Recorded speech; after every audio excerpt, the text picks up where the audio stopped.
injury, it has haunted me into adulthood. So I grew up in a family of avid hikers. Both my mother, a botanist, and my father, a biologist for the University of Tasmania, would regularly visit the deepest wilderness areas of Tasmania during their field studies. These trips, they were disguised as camping and hiking adventures for the family. I never minded though, as I was just as passionate about the outdoors as they were, even from a young age. The key word being was, as after what I went through, even 20 plus years later, I still refused to return. So we lived on a property, a short driving distance from Lake St. Clair, a popular tourist destination. This was the only place my parents would allow me to camp and experience the wilderness alone, as long as I brought my German Shepherd with me. He was a former police dog and very well trained. At 12 or 13 years old, honestly, I didn't really mind either. It felt like my own little slice of freedom in my own little slice of the wilderness, despite being surrounded by people. It was easy to ignore them, I guess, but as I got older and more brazen, I found myself hounding my parents to let me take my quad bike deeper into the park to camp, to test my own abilities and prove to them that I was capable of doing so, and that I wasn't just a little kid anymore. It was that overconfidence that led me to that situation and caused this trauma, I guess you could say. I was 15 at the time of the experience, at the age where I thought that I was invincible, knew everything that there was to know, and was untouchable. So after asking my parents for what felt like an uncountable number of times and being told no just as many times, I had enough and I decided to just go. I told my parents that I and a few of my friends were going to the lake to camp and do some fishing over the weekend. Instead, I took my tent, my quad, and headed into the reserve. I left just after sunrise to maximize daylight and to make it as far in as I felt comfortable. Once arriving, I set up camp and had some food and decided to go for a bit of an exploration. I knew of a spot nearby, actually, with a gorgeous rock face where fossils had been found in the past, so I thought that I would try my luck. Shortly into the walk, I realized that I'd been turned around at some point and had no idea where I was anymore. At the time, I didn't see it as that big of a deal, as I had a compass and knew that if I headed south it would take me back to the lake, and that I could walk from there. However, by this time it was getting late in the afternoon, so stupidly I decided to try my chances and make it back to my camp and quad bike so I wasn't walking back to camp from the lake in the dark, which in the end was a big mistake. It was about 4:30 p.m. and the sun had begun to dip below the tree line, casting dark shadows across my walking path. That's when the forest, all of a sudden, went completely silent. And when I say silent, I mean absolutely silent. No wind, no birds, no forest sounds at all, which made my heart rate skyrocket. It was getting dark, and the silence was all of a sudden suffocating. I just wanted to get back to my camp, light a fire, eat some snacks, and spend my night watching nature's television until I fell asleep.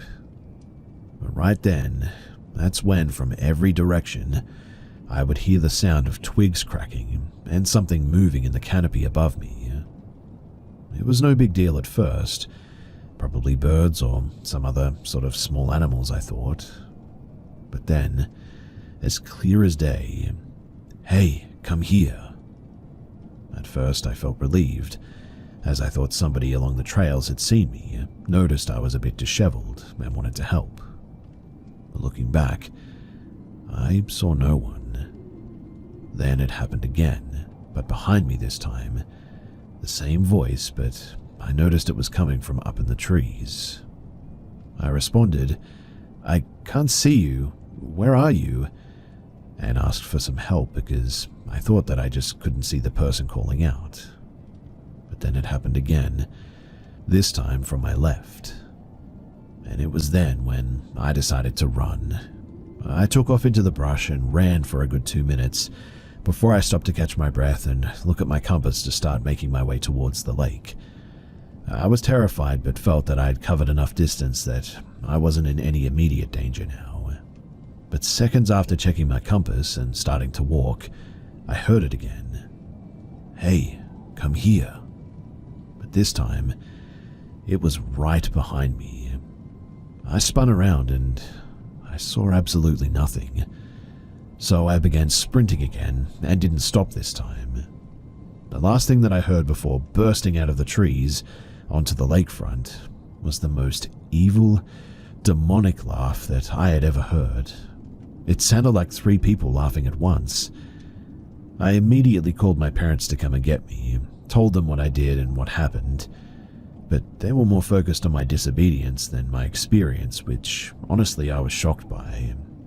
The moment that they picked me up was the first time that I felt relief, and I genuinely just cried the whole drive home.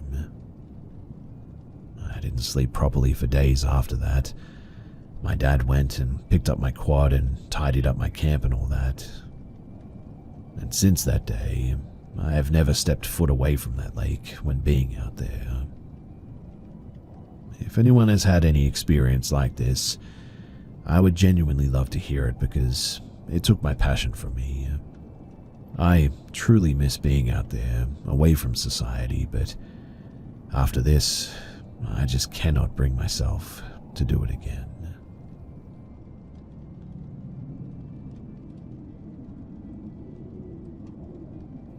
I've lived in my home for the past 14 years.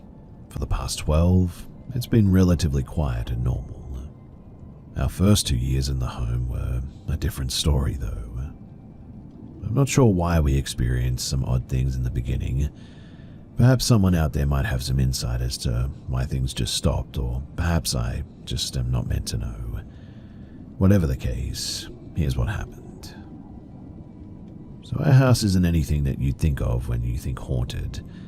There's been no murder here. The house was built in the mid-80s, and as far as we know, it's not situated on a Native American burial ground of any sort. Just your typical American single-family home on a typical neighborhood road.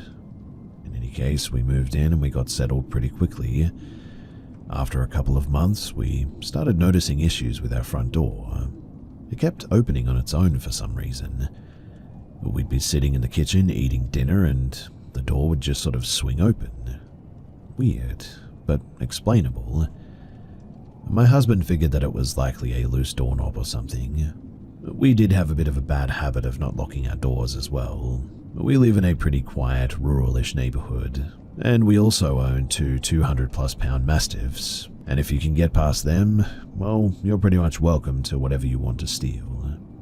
So perhaps the wind was to blame is what I'm getting at. Tightening screws never fixed the issue. So off to Lowe's, my husband went to procure an entire new door handle and lock. We installed that and we waited. A couple of weeks later, we were all watching a movie in the living room and that door swings open on its own accord again. We decided that it's likely from the house settling and the door frame might be slightly skewed or whatever, so in the end we just go on with life. But then the animals started seeing things that we couldn't. Like the cats would stare in unison at a spot in the room, then track something moving across the room. The dogs would suddenly go on alert and bark with their hackles raised. That started happening more frequently as well, and quite honestly that spooked me a bit. I mean, I trust my animals and they didn't act the fool over pretty much nothing. They were absolutely sensing and or seeing something that I wasn't. And then the big finale. So about 1.5 years after we moved in, and had these minor little instances that could be explained away or shrugged off, something happened that we really couldn't explain. Something that truly shook us to our core. It was around the holidays, right after Christmas. The kids were in bed. It was late, past midnight. My husband and I were cleaning up the living room a little bit when the front door blew open again. That hadn't happened in a while, but it didn't really even register, I guess. I shut the door and decided to secure the deadbolt, concluding that it was perhaps a bit more windy than usual out. My husband and I decided to head to bed and pop a movie on Netflix, and we settled in with the lights out and began our movie as we settled into sleep. I'm feeling totally relaxed and about to drift off when we hear a loud crash from the hallway. It startled both of us to full alertness, and I tell my husband to see what the heck that was. My husband goes out into the hallway and into the bathroom that is right across the hall from our room. He comes back to our room to report to me that the decorative snowman that had been residing on the back of the toilet since right after Thanksgiving was now on the floor, smashed to bits. He said that it was weird though, because if it had just slid off somehow, it wouldn't have been smashed violently enough to cause it to break into so many pieces. Plus, the crash that we had heard wouldn't have been so loud. It was as if the figurine had been violently thrown to the floor on purpose. Well, I investigate. Was the washer on, possibly vibrating the floor? No. Were one of the kids up and perhaps they did it? No, both still sound asleep. Any animals that could have gotten into the bathroom and done it? No, the cats were in our rooms with us, and one dog in her crate and the other was snoring in my son's bed with him. Which means that really I just couldn't find a logical reason for this. Odd. Well, in any case, my husband grabs the broom and the dustpan and goes into the bathroom to clean up all the glass. Within a minute, he's tearing back into our room though with a look of panic on his face, trying in vain to pat his own back. He was yelling that his back was on fire and I needed to look at it to help him. He pulls off his shirt and turns around, and across his back are 3 parallel gouges. I wouldn't even call them scratches because they were really deep. They were instantly oozing blood, and the skin around the wounds were angry and red. My husband was in obvious discomfort and was asking what I saw, stating over and over that his back felt like it had been burned or something. "My back is on fire," is what he kept exclaiming. I grabbed some Neosporin and first aid supplies from the bathroom and cleaned up his back, and it took almost an hour before the burning sensation subsided enough for him to settle back into bed comfortably. After I had tended to his back, I grabbed my husband's discarded t-shirt from the floor to inspect it. Quite honestly, with the way that he was gouged out like that, and with that much blood, I was thinking that I would find holes in the t-shirt for sure. But that shirt, it was totally fine. No scratch areas in the shirt, a little bit of blood spotting on the inside, but no scratched or torn fabric that would explain something damaging his back like that. How did he get deep scratches all the way across his back while wearing a t-shirt, and the shirt was totally unscathed like that?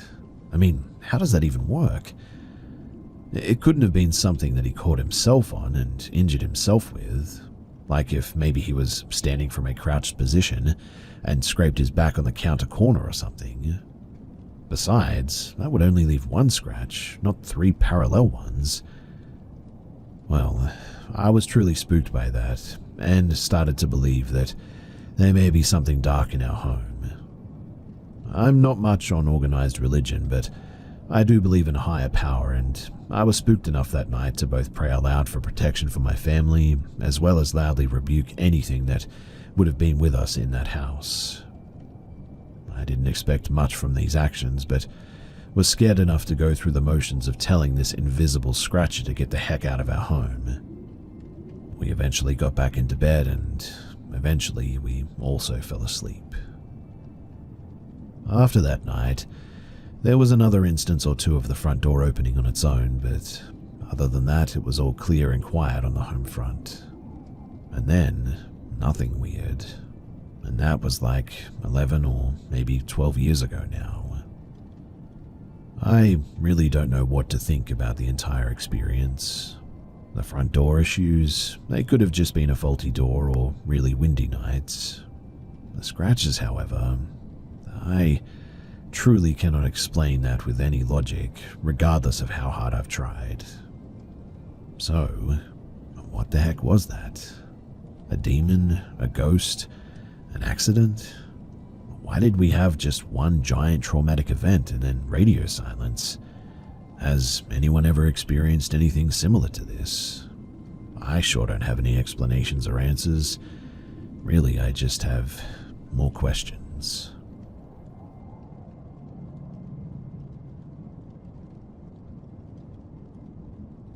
I wanted to share this story as something that happened recently, that links back to something that happened in my childhood that really I couldn't explain at the time. So I, 25 and male, grew up in a small village in rural England with both my parents and two siblings, one brother and one sister. I always loved the paranormal for the entertainment side, but I never truly believed it myself. I watched debunking shows all the time, like Fact or Faked, and readily enjoyed arguments against experiences that people had. Our house sat not far from local farmland. A few roads led to the entrance to the local woods, which separated the village from the fields next door. Everyone in my family, too, had a story about an experience that they'd had. My mother and sister both claimed to have seen a ghostly figure of a farmer peer around the door at them, but disappear quickly when they turned to look at him. My mum also claims of dreaming about twin girls standing over her bed at night. My dad never suffered from night terrors prior to moving to this house, but began in earnest around a year after we first moved in. My brother had less dramatic encounters, but claims the feeling of something in his bed at 1 a.m, pressing down on his side with force. All of this I never believed, and I'm not sure I even do now.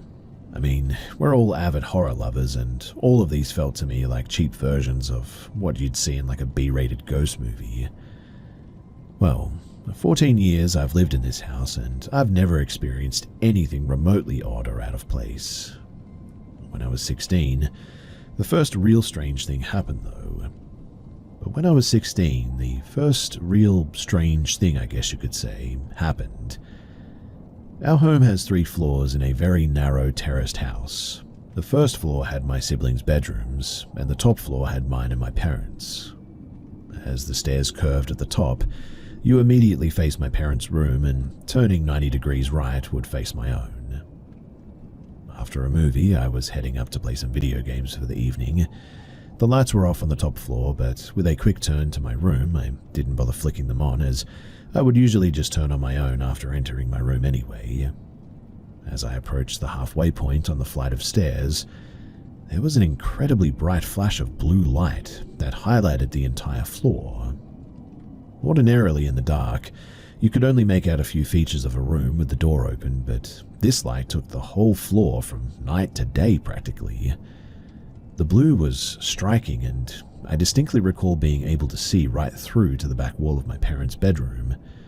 The flash only lasted a few seconds, but I could clearly make out that it had originated from, well, my bedroom.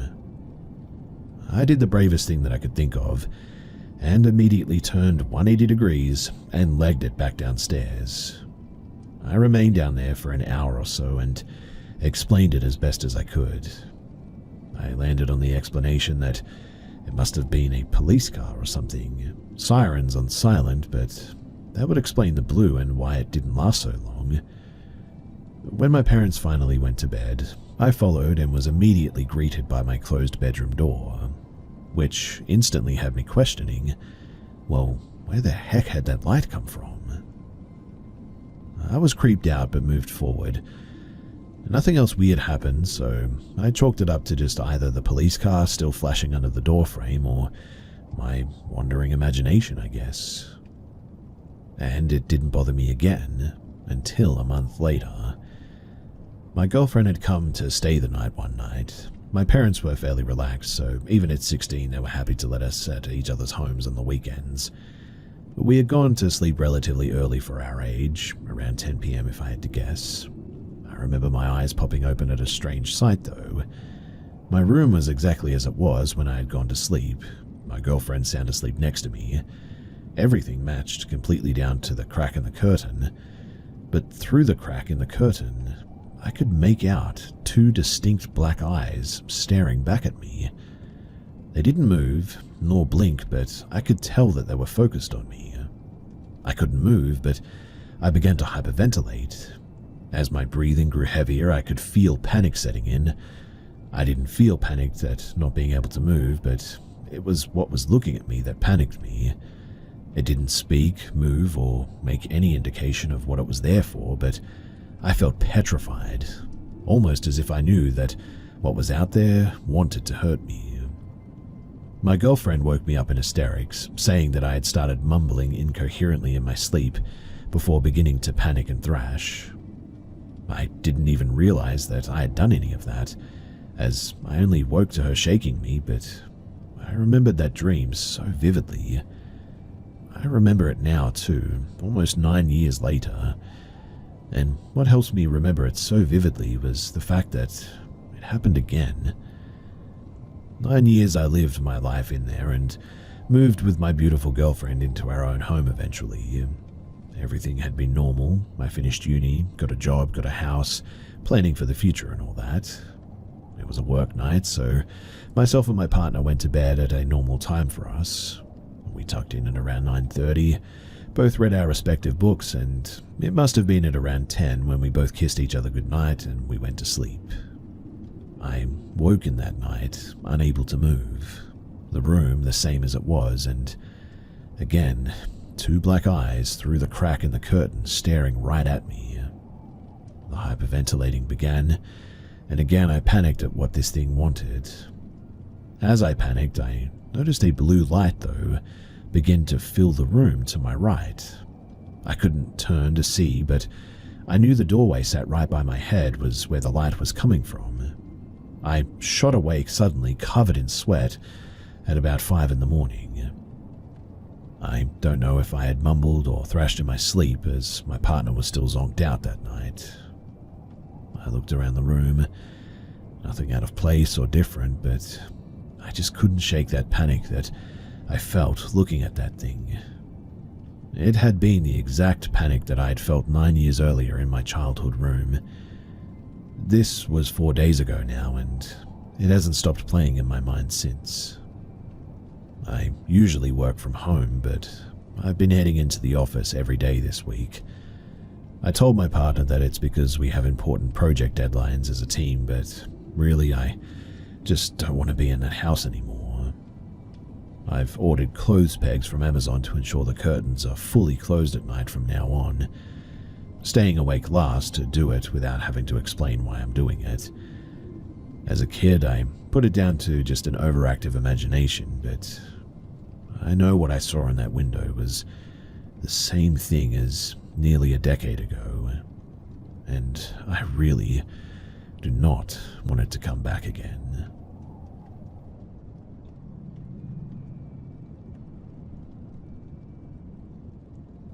I live in the Appalachia region of the USA, more specifically the foothills of the Blue Ridge. For 16 years of my life, a gargantuan hill, I wouldn't say it's a proper mountain, has loomed over me, offering many stories from the things that I have observed on it. While many things have occurred while on this hill, all the events that have spooked me happened after I crossed a certain threshold. You see, at the base of the mountain there is a cattle gate put there some 70 years ago. One side of the gate is open field, the other a dense forest. Once you cross beyond that gate, an immediate, all-encompassing silence surrounds you, so much so that you can hear your heartbeat in your ears.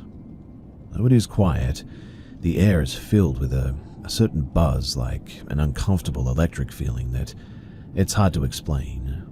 Almost, though, as if the mountain is alive, or more so, restless, I guess.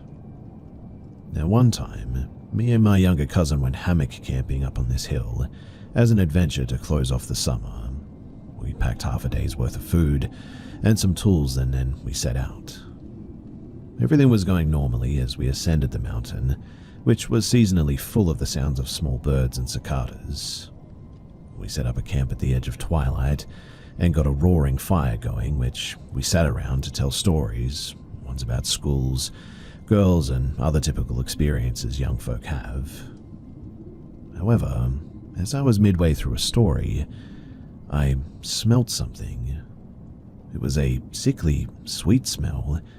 like that of spoiled pork and dead and rotting leaves maybe, and dirt. Whatever it was, it smelled horribly of dirt. In an instant, I was on edge, and my cousin must have noticed the look on my face because he too became paranoid, soon demanding to know what the problem was. Of course, I played dumb, pretending not to know what he was talking about. But that buzzing sensation that I mentioned before, it began to grow in my chest. And I know that this is going to sound a bit weird, but I felt like I had to go on a walk. So, after convincing my cousin to go walk along a large downhill path that we had discovered earlier, we set out into the inky darkness. It was as if the buzzing sensation was driving me to go deeper into the woods, a call of the wild I just couldn't ignore. We started off, flashlights on, and began walking downhill, but there was a large fallen over tree in our way. We easily went over this, but there were more down that path. We crossed over tree after tree before a large, inexplicably horrifying barrier of fallen trees stood between us and beyond. My cousin looks at me and says, "We could seriously get lost out here, you know that, right?" Something snapped in me. That electrical feeling permeated into my very flesh, and I smelt that horrid stench again. At that, I turned tail and began speed walking back to camp. It was certainly time to get the heck out of here. I started to run, and I felt as if something was behind me, a force pushing me faster, telling me to get out.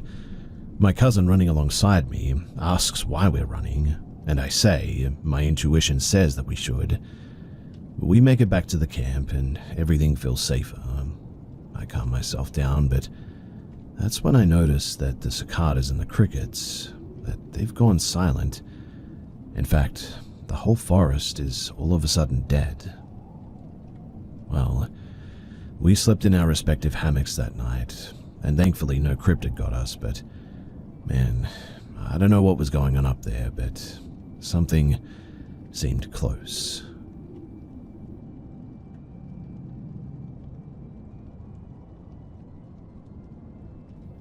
It was around 2007 when I had an eerie experience that I still cannot fully explain. I was in my room, playing my favorite video game, Risen, when I heard the doorbell ring. I didn't pay much attention because my friend went to answer it, but after some time the bell rang again, and my curiosity grew because if she went to get the door, why is it being rung over and over? My friend later came to me, visibly shaken, saying that she had seen something paranormal. I didn't believe her, and decided to check for myself, but she told my mum too. We lived on the 5th floor of an apartment building, with stairs just outside of our door. When I peeked out, I saw a woman in traditional clothing, a blue and white solwar kameez, standing against the wall on the stairs, a foot from my door. Her face and her feet were hidden. It wasn't frightening at first, but the strange part was that whenever I opened the door, she just wasn't there. Yet when I closed it and looked again through the peephole, she reappeared. I checked the keyhole for tampering, but no, it looked clear. That's when fear set in, and I locked the door and returned to my room. But the air felt colder and my room looked darker all of a sudden. The bell rang again, repeatedly. My mother ignored it and asked us to ignore it too, which only added to the tension. My friend, out of curiosity, checked the keyhole and later claimed that she saw an eye dripping with blood staring back at her. I found that hard to believe, but the strange occurrences had me questioning everything. We eventually called security. The guard didn't find anyone, but did discover an airtight plastic bag filled with water near the door. We had no idea if it was a prank by a neighbor, but it definitely unnerved us further. Thankfully, the bell ringing stopped after that as we kept ignoring it. Now, the next day I checked the keyhole again, and at first there was nobody there. But when I checked once more, the woman was back in the same spot. At that moment, I realized I was being toyed with. I decided to stop looking and avoided the door after that. A few days later, there was a power outage. The apartment was pitch black, so we lit some candles. My mother had to run an errand, and she took my friend with her, leaving me and my younger brother alone. A short while later, we heard someone trying to open the door. The doorknob was twisting as though it was locked, but the door wasn't locked. It was just closed. Panicking though, I quickly held the door tightly and shouted to ask who it was. There was no reply, and eventually the doorknob stopped moving. When my friend returned, she said that she had heard me screaming from the third floor as she was climbing the stairs. That night passed uneventfully, but I began noticing strange sounds, like toys being dropped or rolling, coming from the floor above us. When I brought it up with the neighbors upstairs, they claimed that they didn't know what I was talking about. Even after moving houses, the strange sounds continued above me in the new apartment, always around midnight. And something else started happening too. I'd occasionally wake up with thin scars on my back near my spine or on my hands. I never paid much attention to them at the time, but looking back now, I can't help but wonder if they were connected somehow. I have since accepted the existence of supernatural activity to be the work of jinns, and now that I look back on it, thankfully they were not the dangerous ones among their kind. If anyone's interested, then Google up jinn history or search about them. Otherwise, here's the spoiler. So, there are different species here on Earth with humans. They have their own dimensions and are created with smokeless fire. Christianity refers to them as demons, but Islam gives us more details. There's details from outside religion too as well, but that's a whole nother story. In any case, I truly believe that what we experienced was a jinn or a demon.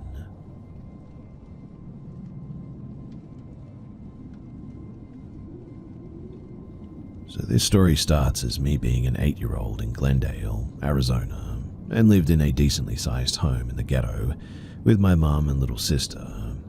And honestly, maybe I was just stubborn or just didn't experience anything up until this point, but I swear that I didn't feel or see anything until my older sister and her 4 kids at the time moved in. We had a spare room for them since my little sister refused to move out of my mum's room. So, they move in and a lot of weird stuff would start to happen. Like, for instance, our soccer ball in our backyard randomly heard being kicked, or the ball could be heard hitting our wall outside, and from time to time you could hear someone on the roof running back and forth. And one night, everybody was in the house and we were awakened to a scream in my sister's room where her and her kids all slept. We quickly go in there very concerned. Come to find out, my nephew was locking himself in the closet to talk to a little boy. He was probably 3 to 4 years old at the time, so it was haunting to hear this. But he said something very interesting that later broke my heart a bit. My nephew told us to check the roof and we would find him. We surprisingly went and checked the next morning, and I was sent up there because it was easy to pick me up and have me climb through the roof to see what there was up there. There was nothing up there but a shoe, a red Lightning McQueen shoe, and it was of a young kid for sure, just a little smaller size of my own at the time when I was 8. I threw it down to show my mother, and no one said anything, they just kind of ignored it. But here's where the closure comes in. So my mother calls the landlord one day to make her call to pay rent and to discuss things in the home that needed to be fixed. When this lady and her husband came over to look at the stuff that my mum claimed needed attention, my mum, with no hesitation, asks them, "Has anyone ever died in this home?" And the homeowners say, "I don't know, why?" And so my mother tells her everything about the childlike behavior and the interaction between my nephew and being in the closet and all that. The couple, they look at each other and both look back down, looking really sad. And they say that They apparently had a son who was really sick and battled some type of sickness and passed away in the home. My mum showed them the little Lightning McQueen shoe, and they were in such awe that we had something like that, and so they respectfully took it. It's kind of crazy to think about, but after that day, that little boy, he never bothered us again, and we never picked up on any creepy stuff after that day as well. This is just one of the interactions that I've had with the paranormal. There are plenty of other stories which I hope to share soon, but this one has always stuck with me because, well, it is just a really tragic story.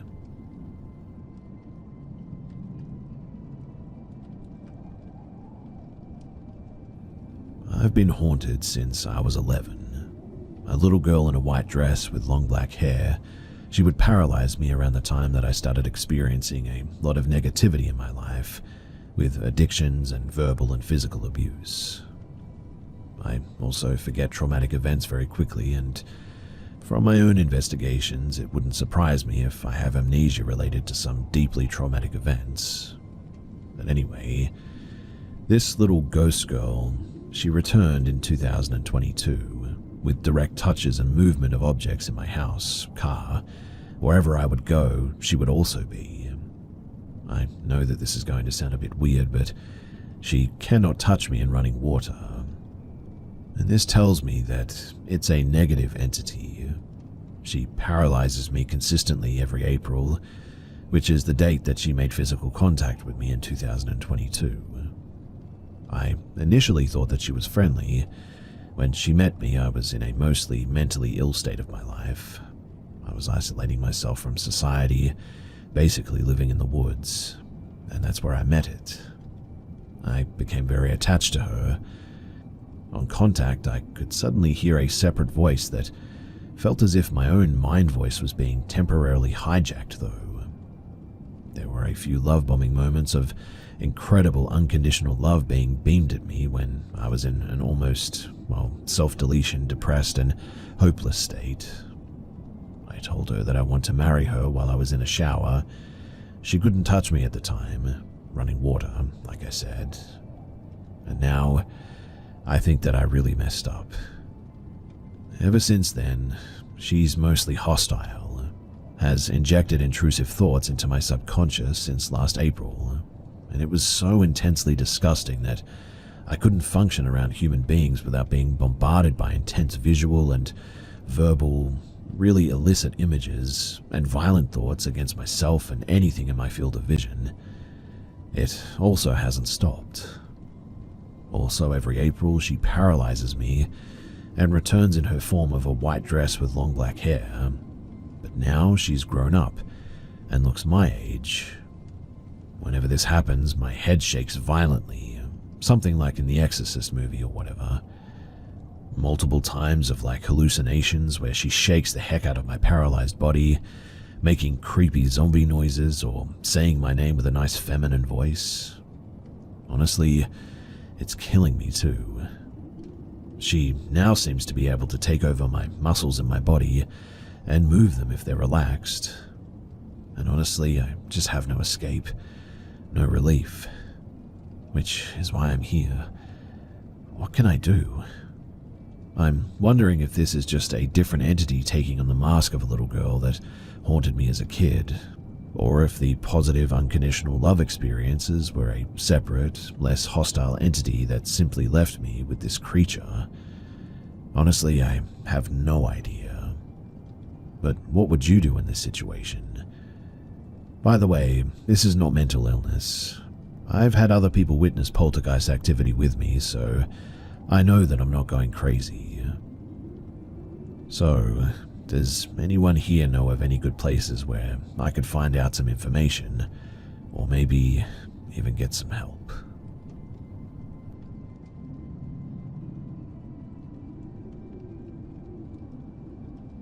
I've always grown up around weird, unexplainable experiences, so knowing that moving in with my best friend, who has a lot of weird encounters on her property, really didn't bother me at all.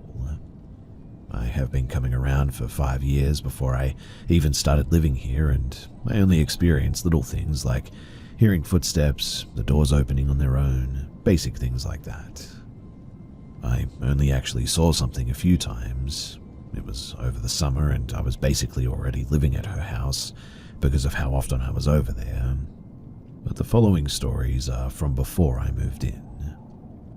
So, the first time I ever saw it, it was at night, and my best friend, I'm just going to refer to her as my sister from now on, had gone inside of the house to grab something. I was standing on the porch. Dad was out with the dog and a flashlight, so that was how I was able to see it. What I saw was a creature with pale, tight skin that didn't seem to fit all of its bones. It honestly looked a bit like large animal bones shoved inside of human skin. It was crawling on all fours towards the road, so it wasn't facing me. It didn't even acknowledge me. I just watched it until she came back, and then it was gone.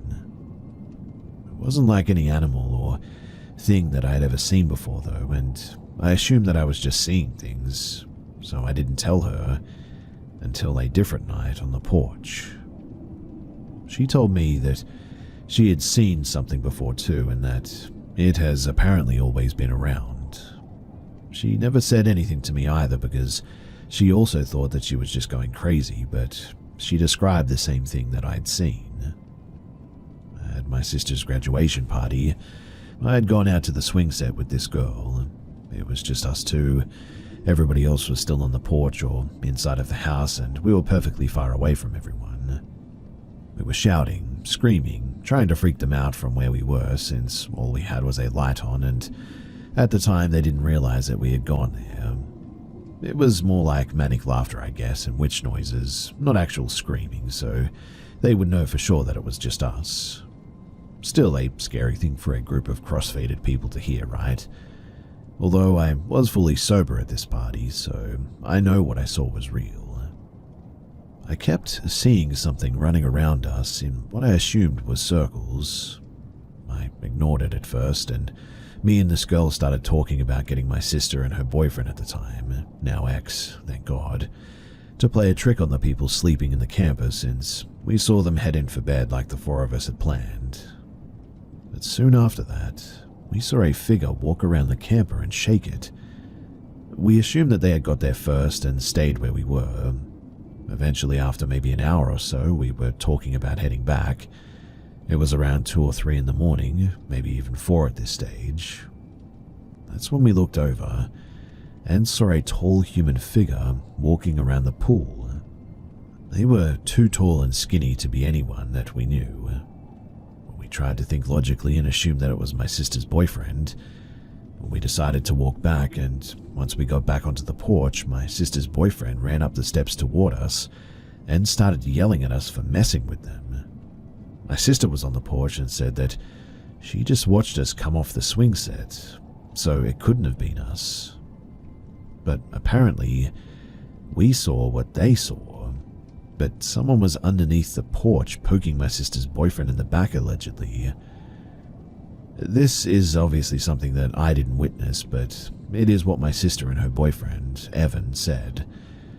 He at first didn't believe my sister about what was going on and threatened whatever was outside by saying that he was going to touch it. He was way more detailed than that, but I don't feel like going into detail about what he told this thing. But that was when they both saw it. It had somehow gotten up to the porch and peeked from around the corner at them. My sister said that she was so shocked and terrified at what she saw that she could hardly put together the face of it. She just remembers that it was pale and extremely skinny.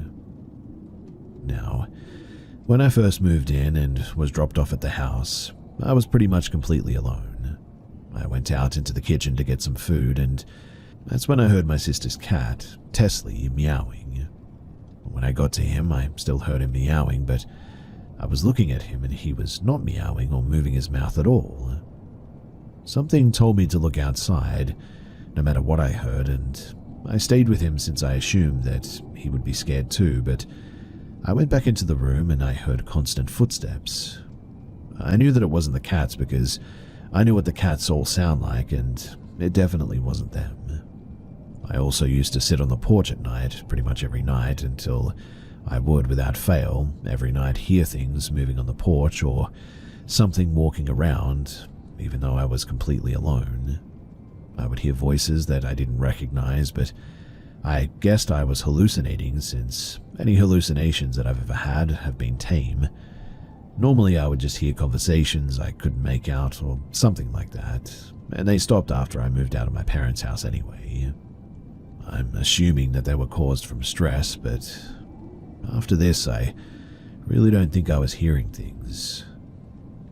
It started to get more consistent and obvious recently, like it doesn't care who sees it or hears it. It's like it wants us to pay attention to it or something. The scariest experience, though, was when we were on the porch with our friend. Their name is Sean. We were in a hunting blind and we were smoking together, but I wasn't high or anything, and Sean wasn't high at all. I believe that he has a much higher tolerance than my sister and I, but we were talking about it, mocking it, and just sort of joking about everything that we had seen. My sister stuck her hand outside of the tent and pulled it back in almost immediately while screaming that something had apparently touched or grabbed her hand. I assured her that it was just a bug or something, and honestly, I wanted to believe that it couldn't have been the creature or anything. For a while, we just heard footsteps and such until we all heard a male's voice speaking to us. We couldn't really make out what it was saying, but it was definitely a male voice. I thought it was Dad trying to scare us at first, so I yelled out to it that we could hear it. But there was silence. I continued to insist that it was just Dad messing with us, but nothing happened until we heard the whispering. Now that I think about it too, it did sound a lot like Sean, but I was looking at him and so was my sister. She started crying because she heard the same thing that I did, and so did he. He looked confused though and terrified at the same time because he was not talking at all. After that, the light turned on without anyone being out there. And I mean, we've done jumping jacks practically just to get that light to turn on. It barely ever works, but we packed up everything and immediately went inside after hearing all this. Only a few days ago, we went outside to go into the hunting blind for our activities. We went out of the sliding glass door that time and nothing odd was on the porch. I know because I was trying to ice skate in the kiddie blow-up pool thingy, and I know for a fact that it wasn't there before, but we came back to go inside and we stopped because dead in the center of the porch was a chunk of fresh raw meat wrapped in newspaper. We were on FaceTime with someone and he also saw it, but he insisted that we must have missed it, but I know that we couldn't have. It had been snowing and we were outside long enough for it at least to have been covered in snow. In any case, we went inside and asked Dad about it, and we have absolutely no newspaper, and nobody in the house would have wasted meat for a prank that didn't even get a scream out of us. The newspaper, it wasn't even wet either, which was weird.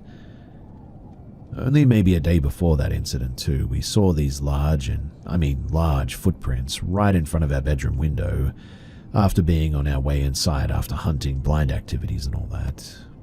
Nobody's shoes looked like that. They were long and thin and a bit like a clown shoe foot or whatever. They didn't lead anywhere and there was no trail, just one set in the middle of nowhere.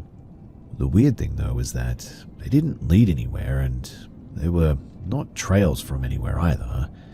They were just one set in the middle of nowhere. Well, we just simply went inside and assumed that we must have missed it when we came out, but I know for sure that we didn't because I tried to grab my sign that fell by our window, but I decided to leave it since it was already covered in snow. My sister also knows that they weren't there before either because she apparently checked there as well. And to add insult to injury, we don't have a curtain, which was very fun to think about. Now, the house isn't that old, but the property sure has a lot of history. I'm not entirely sure what I was told, but the property could be haunted because of all the horrible things that happened here allegedly. People have died in this house, and sometimes things do act up, like Thanksgiving night, for example. I was in my bedroom by myself. My sister was in the bath, and her nephew was trying to sleep on the couch. I heard the sound of someone walking in and out of the house, doors opening and shutting, just a whole lot of strange things, and her nephew heard it all too, and claimed that he had seen things staring through the window, watching him sleep. We don't really talk to him about what we've seen, but he described exactly what we have, multiple times as well. But my sister, she said that she had heard someone knock on the door, and her younger sister shout, "Mum." Mum was clearly asleep on the bed, and she wouldn't have done that since it could wake her up. This was around midnight since she texted me about it when it happened, since at first she thought that it could have been me, but also knew that I wouldn't make that much noise while Mum was asleep.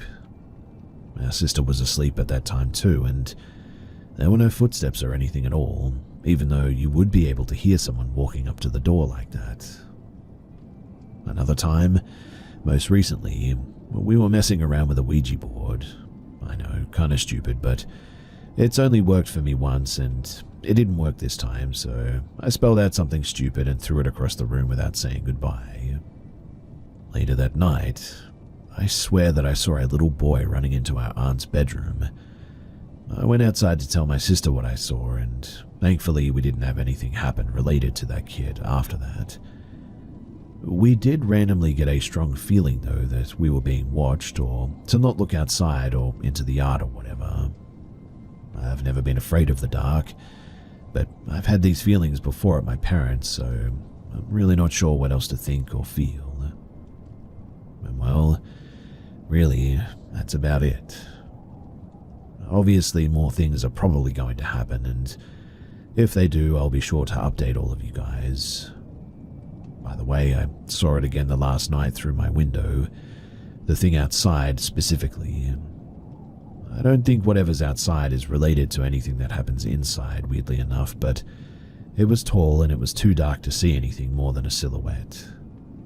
It looked to be maybe about 6 feet at least, and it had longish fingers or claws, I guess you could say. I don't know, but they looked sharp. I looked at it for a good minute, and it didn't go away, so I don't think it was my mind playing tricks on me or anything. At first I thought it was a reflection of everything in my room on the window, since there was some TV light. I left to go to the bathroom, and I came back to my sister in the bedroom with the light on, and I could clearly see the reflection in the window, and that's when I knew that it couldn't have been anything in the room making a shape like that. Not long after, my sister left again, and I saw it put its hand in front of the window while I was sending a voice note to some of my friends who know what's been going on here. It even tapped on the window 3 times. My sister came back, and I immediately asked her if she had heard it or was tapping or something. I got up and looked out the window to find, well, absolutely nothing. After that, I sat back down and we sat in silence for a few minutes until we heard movement, and a sort of backwards whistling is the best way to describe it. After that, nothing else happened, and if it did, we just ignored it anyway. This hasn't happened before, but my sister doesn't seem that freaked out by it. I'm not sure if I am either, to be honest, but I guess it just sort of feels normal at this point.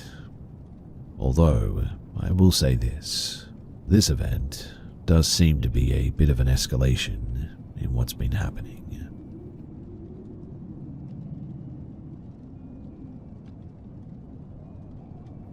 About a few months ago, my fiancé, male and 27, and I, female and 24, were upstairs in our bedroom.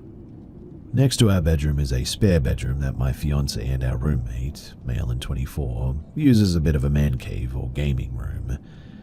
At that moment, our roommate was in the room gaming, while my fiancé and I were watching a new K-drama on Netflix. This K-drama was about a guy who was a fake shaman, and he tricked people into believing that he was real with the help of his sibling or friend. I cannot remember which it was, but long story short, I started to pass out, and I looked over and saw my fiancé passing out as well. Now, all I remember was screaming. It sounded like the depths of hell, to be honest. screaming people, and I was petrified. All I saw was black, and I felt the ground under me shaking violently. The screaming was so intense that I swore that I thought that I was dead and I was in hell. The screams sounded like people burning to death. Even sharing this after a few months later, it gives me chills and a sort of PTSD vibe, I guess. I cannot handle screaming of any sort because of what happened, and I struggled so hard to open my eyes as I started to scream with whatever was screaming. As I opened my eyes and continued to scream, my fiancé is already screaming and running to the door. As he's reaching for the door and screaming, I noticed that the shaman show was still on, but the Mac keyboard was stuck and causing the show to sort of keep playing and stopping again, non-stop. I looked at my fiancé and started screaming, "What the heck happened? What the heck was that? What was all that screaming?" And he replied with, "I don't know, I heard them too. I heard them screaming, I was in hell. I got up to save you and I thought you were dying with your roommate downstairs, and then outside of our bedroom door, we heard a gun cocking. My roommate was banging on the door and getting his gun ready for whatever the heck was happening behind our door. All I remember thinking was that this was all real, hell is real, and he's ready to end the hell that might be downstairs." Then I finally came to my senses as our roommate banged on our door one last time and said, "What the heck is going on? Are you guys okay? What's going on in there?" All I said was, "Do you have a gun? Why?" He replied with, "I thought someone broke into your room. I mean, all I heard was bloody murder screams." We all eventually calmed down and explained to our roommate that my fiancé and I had apparently had the same hell night terror, and that we were sorry for scaring him. I didn't sleep for the rest of the night, and neither did my fiancé. He described the screams, and he felt the room shake, and he felt the horror and the true meaning of hell with me that night. It took us a while to stop shaking and crying. We both came to an agreement that it might have been the Mac causing the screams to sound that way due to the stuck button that kept the K-drama pausing and unpausing. But I went through that K-drama episode, and there was not one scene where anybody was screaming, let alone screaming bloody murder like they were being burned alive. My fiancé is a very religious man, and he believes that it must have been the shaman show. He believes that whatever was in that show, that it cursed us that night. I believe that it was probably the smoking that we did a couple of hours earlier. But has anybody else ever had this happen to them? Has anyone experienced a night terror with their partner or a friend like this? I mean, this is really weird, right?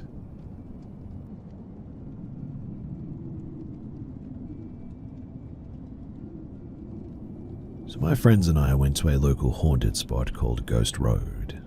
We had some spooky things happen, I guess you could say. Orbs moving around, shadow figures, sounds of footsteps, etc.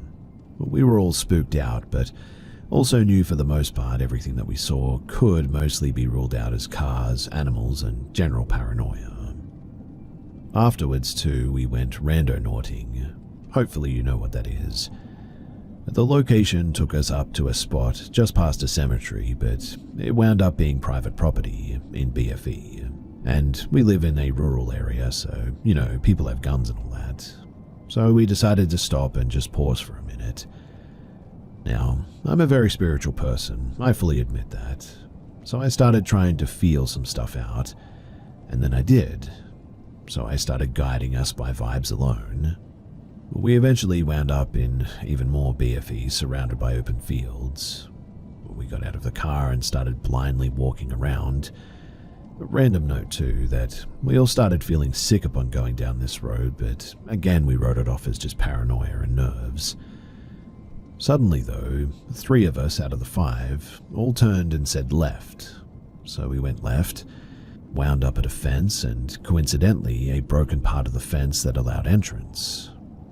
The same 3 of us, though, all of a sudden thought that we had all seen something, and 2 of us decided to go towards it. The girl that went over to the fence with me doesn't really believe in supernatural stuff, so she wasn't really scared at all. Her confidence rubbed off on me, I think, so I started feeling a bit better too. We decided to run towards the pole in the middle of the field where the three of us were seeing stuff. And this is where things got really scary. So we touched the pole in the field, and as we started running back, we heard what I cannot describe as anything other than a wheezing scream.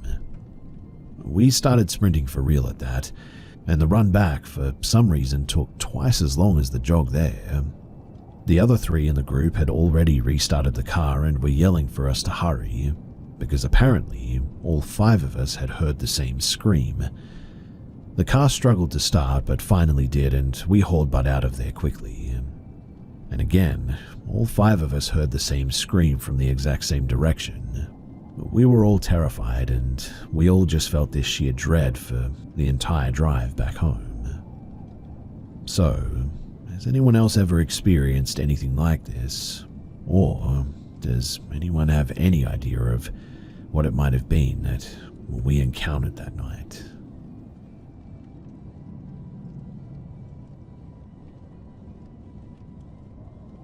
This happened approximately 10 years ago, around 2015 to 2016.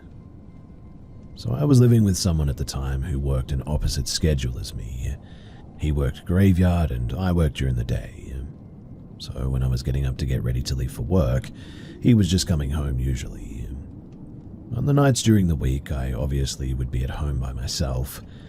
And one night during the week, I was feeling especially lonely and my favorite toy unfortunately broke and died. So I decided to drive downtown to the 24-hour adult store to buy another one. The town that I live in is a mid-sized suburban town, filled with mostly residential areas. The main downtown area was essentially one small area on the way to the freeway. My apartment was 10 minutes away. So I pulled into the parking lot behind the adult store. The parking lot was dark and had multiple entries all around that led to the bars and the restaurants as well as the store. After parking my car, I walked towards the entrance of the store, which was on the street. To do so, I had to walk towards the driveway I came in to park on. Upon walking to the entrance, I noticed a man standing by himself smoking a cigarette. It was 1 a.m. and not normal just to see only one person standing by themselves. I figured that he was one of the patrons from one of the bars on the block taking a cigarette break or something. As I walked past him, he said hi, to which I responded with a quiet hi back, but didn't make eye contact with the man. Upon passing him, I had a better look at his appearance. He had a shaved head, wore a long white t-shirt with shorts hanging past his knees. He had on a pair of sneakers accompanied with some tube socks that covered his shins. This is not unusual to see in my town, but I was more concerned that he was sitting by himself and instantly took an interest in me as I walked past him. Now, after passing him and continuing to walk to the store, I saw, out of the corner of my eye, the man proceeded to follow behind me. And when I say follow, I don't mean he coincidentally was just walking behind me. He immediately followed right behind me as soon as I passed him, making a point to maintain the same walking speed. Obviously, I did not know this man's intentions, but a man by himself late at night is a recipe for trouble in my books. As I looked down the dark and empty street, I weighed out my options of where to go. Initially, I thought, well, I'll just keep walking, so he doesn't know that I'm going to the adult store.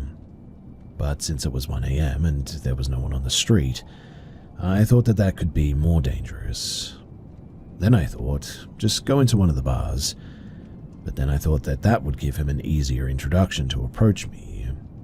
So then I realized my best bet was to continue into the store where I know was well lit and people who could see me. I proceeded to shop for what I came for there. The man entered the store behind me, but hung out of the front store so as to not look like he was following me around, I suppose. He wasn't even pretending to shop. He literally just sat at the front waiting. As I was shopping, I heard the man make a sort of tss sound, to which I ignored it. Clearly, he wasn't getting the message, and he continued making the sound as I continued to shop without noticing. Eventually, I walked up to the cashier, who was completely oblivious to what was going on, by the way. I tried to whisper to the cashier, "Do you know that man, or does he work here or something?" The cashier asked me to repeat what I was saying. I asked again, but still spoke in a quiet voice. Not understanding my attempt to be discreet, the cashier responded, "I can't hear you. Say that again?" At this point, I felt like my cover was blown. So in a more normal tone, I told the cashier the man in the front followed me from outside and won't leave me alone. I explained my car was parked in the lot behind the store and that I didn't feel comfortable going to my car anymore. The cashier said, "Okay." The cash wrap area was an enclosed square-shaped counter to maintain distance between the staff and the customers. The cashier walked to the front by where the man was and from behind the counter told the man to leave. He then came up and assured me that he had told the man to go away. Though the man did not, in fact, go away. He continued to stay there. Given that I didn't want him to follow me to my car, obviously, I stayed in the store and pretended like I was still shopping, even though I'd already found what I'd come in for. I would occasionally glance to the front to see if the man was still there, and he was. I kept going up to the cashier, explaining that the man hasn't left, so he went up to the front to talk to him again. I heard the cashier say, "Enough already, leave the store," and while he was doing this, I went to the far back end of the store to remain out of sight. By the time that I'd circled back to the cashier, I noticed that the man was no longer in the store. The cashier said that he repeatedly and more assertively told the man to leave. He said that the man claimed that he didn't understand English. The cashier then said that he pulled a baton that he kept under the counter for protection, held it over his head and asked the man, "Do you understand this?" To which the man finally left the store. Well, I made my purchase but was still worried about walking to my car, even though I was parked in one of the first spaces when you come through the driveway. The cashier pointed at a small TV behind him that had 4 angles of CCTV footage. He assured me that the man was gone, and if I saw him to come back to the store. He also said that he will see me when I walk to the car, and even though I would have felt more comfortable with him walking me to the car, I understood that he was by himself and really couldn't leave the store unattended with customers. So, after making my purchase, I sped walked to my car. I always have my keys at the ready when walking to my car, so I promptly pressed the unlock on my car remote, got into the car, placed my bag of purchases on the passenger seat, and proceeded to start the car. Once my car turned on, I took off the e-brake, put the car into reverse, and while putting on my seatbelt, I looked in my side view mirror to back out. And it was at that point that I saw that man in the side view mirror, full-on speed walking right to my driver's side door. I was driving an Accord at the time, and that model automatically locks all the doors when you take the car out of park. And as soon as I saw him, I hit the gas and violently pulled out of the parking space. I pulled out so fast that it startled him and stopped him dead in his tracks. He was standing right next to my driver's side door as I continued to pull out, and even had a go at trying to open the door. I gave him the most serious dead stare that I could, because I know that most predators play off the fear of their victims. The stare must have worked. As soon as he saw me pull out while staring at him, he turned his head back to the driveway entrance and proceeded to walk back to where he was standing. He had a look of defeat on his face. My face, however, was overcome with relief. I pulled out of the parking lot and I took myself back home. I felt a bit of shame being by myself going out so late like that and experiencing this. I did tell my boyfriend about the incident when he came home at about 6 a.m. He also concurred with me that going out that late by myself really wasn't the smartest thing to do. I'm no longer with that person, but I still live in the same town, though I never leave my home for anything past 9 o'clock anymore. While the town that I live in isn't the most dangerous, there is still enough crime here that occurs that it's also not considered the safest. And so the moral of the story is to be careful when going out late at night.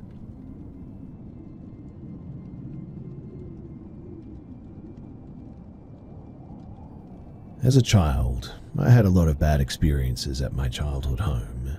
A lot of abuse, incidences, and overall just bad vibes. Very rarely did people feel at ease, and I was always terrified of the basement of that house. I don't know why, but growing up it was the scariest thing ever, and I had also refused to sleep alone until I was probably about 9 years old.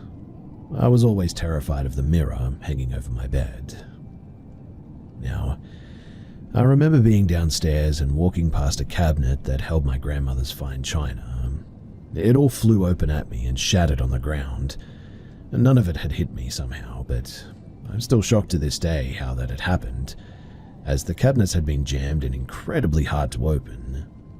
Something similar to this was a very large heavy portrait of a bullfighter falling right behind me.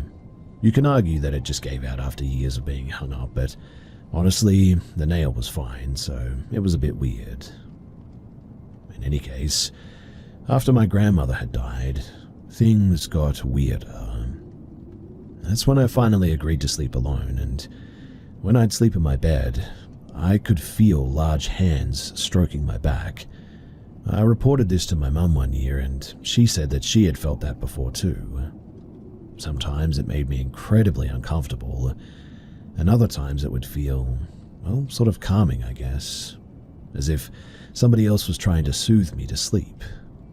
I also began to hear voices call me from downstairs, specifically my mother's, which I had never lived with my mother until I was about 12 or 13, since my parents were divorced. So, being the freaked out kid I was, I'd yell back down the stairs or taunt it back. This probably wasn't the best idea, I'll admit. Then my father died, and so it was just me and my grandfather alone in the house. I cannot remember if I'd hear the voices calling out to me or not, but I began to have these terrible nightmares. I had nightmares from the perspective of something that was watching me sleep. Its vision was green, almost like night vision, and it was standing in my doorway, just watching me. It had left and turned the corner down the hallway that led to my deceased father's room. In my dream, I woke up from the nightmare and screamed at it from my room. This prompted it to turn back around and start returning to my room, and that's when I woke up from that nightmare. Eventually, my grandfather got too sickly to care for me anymore, so I moved out to live with my mother. And to this day, that house has been the only place that I have ever experienced anything like that. I once visited it with my uncle before they renovated and cleaned it up. I toured the house again and realized that it was even more disgusting than I realized. The floors were rotting, the sinks were full of dirt, and just overall the house looked terrible.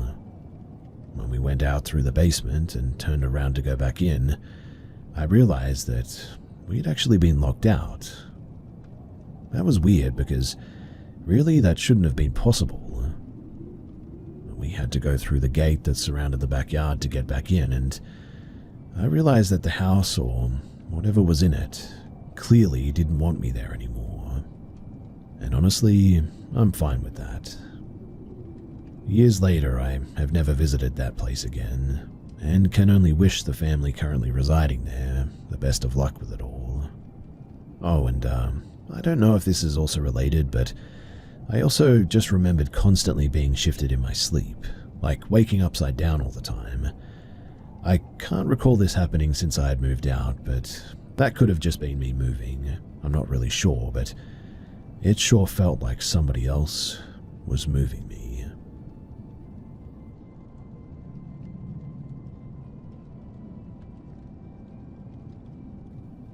So I'm 23 now, and this happened 2 years ago.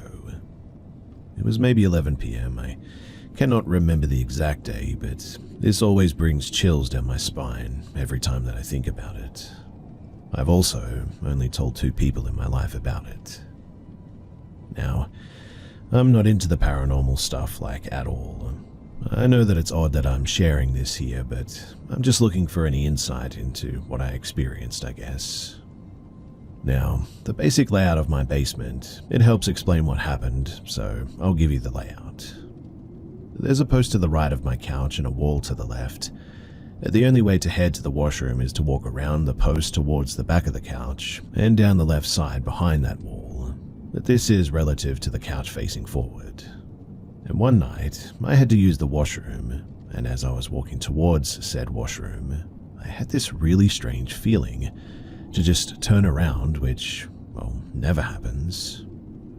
As I turned my head, all I could see was this human figure made of just light, standing on the other side of the couch. Now, this light wasn't bright or anything. My lights were on and it kind of just moved the room's light, so I had a good look at it. I couldn't see through it or anything. It was just there, standing and staring at me for at least 2 to 3 seconds. I felt nothing. My heart didn't race. I was just sort of fascinated, but it seemed like it was caught off guard at the fact that I was staring directly at it, so it ran, sprinted towards the opposite side of the room, and as soon as it passed behind the post, it completely disappeared. This was the only time that I'd ever seen anything like that in my life, and I've never had any paranormal encounters in my life besides this one. It was odd too, because it was like another person was in my house just curiously looking at me. It didn't have a face, but the best way that I can describe it is that it was a human form made of pure white light, but besides that it seemed more scared of me than I was of it. It wasn't until it disappeared when I felt this urge of, what the heck just happened? I started to understand the weight of what I had just seen. Mind you, I was dead sober. I don't drink or smoke or anything. My house is only 6 years old at this stage, and no one lived in it before me. I don't have any dead relatives either, and honestly, I just have no idea what that was. So, is there anyone here who might know what that could have been, or maybe experienced something exactly like it? It was both a terrifying and, well, crazy experience.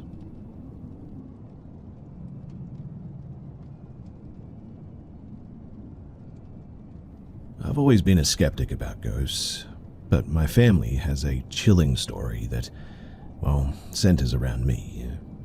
Despite the events, I remain doubtful because I was only 6 years old at the time and I remember very little. What follows, though, is the story of House 404, as told by my family, and faint fragments of my own memory. So it all started when my family moved into a new home after my mum and stepdad got together. During the showing, the realtor mentioned that the roses taped to the walls shouldn't be removed. Even as a kid, I found that a bit odd. Naturally, my stepdad took them down right after we moved in. I mean, who would want roses taped on their walls like that? But strange things began happening soon afterward. Like one day, I came home alone after school, sat on the couch and put on my Snow Buddies, my favorite movie. Though I hadn't noticed anything unusual before, I suddenly felt uneasy, as if I wasn't alone. Then I heard a pacing upstairs in my brother's room, the only room on the top floor. However, the moment that my brother got home, the noises stopped. This certainly wasn't an isolated incident either. My aunt, who stayed in the basement with my uncle, often heard footsteps upstairs when nobody was home.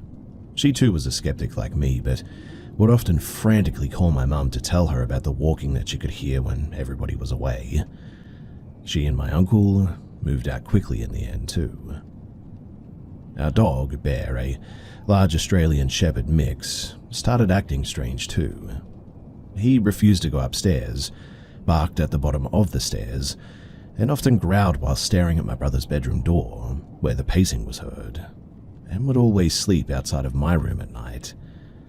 Now one day, my brother's friend and his brother came over to play hide and seek in the basement. I hid behind the washer while the other two chose spots under the futon and behind the TV speaker. My brother found his best friend pale and trembling under the futon though. When we asked him what had happened after the game was done, he claimed that he had seen footprints on the carpet and heard a woman whispering in his ear. When they found me, the boys spotted writing in what looked like red chalk or paint on the concrete wall right near my hiding spot, and it read something like, These roses shall not be removed. They keep her spirit at bay. I say goodbye, for I'll kill myself today. After that, my brother's friends swore that he'd never come back to this house. And at this point, 4 people now never wanted to come back. My aunt and uncle, and now my brother's friend and his brother. Well, a few nights later, as I slept, my stepdad's cousin, sitting in the living room, which had a straight view into my room, noticed something moving in my room.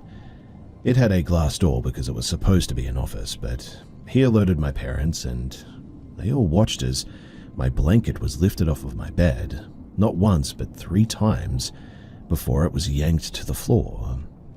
Moments later, I was thrown from my bed across the room. I remember waking up crying, lying near my dresser, and my stepdad rushing in to comfort me, putting me back to bed eventually. He claimed that he didn't sleep for nights after witnessing that too.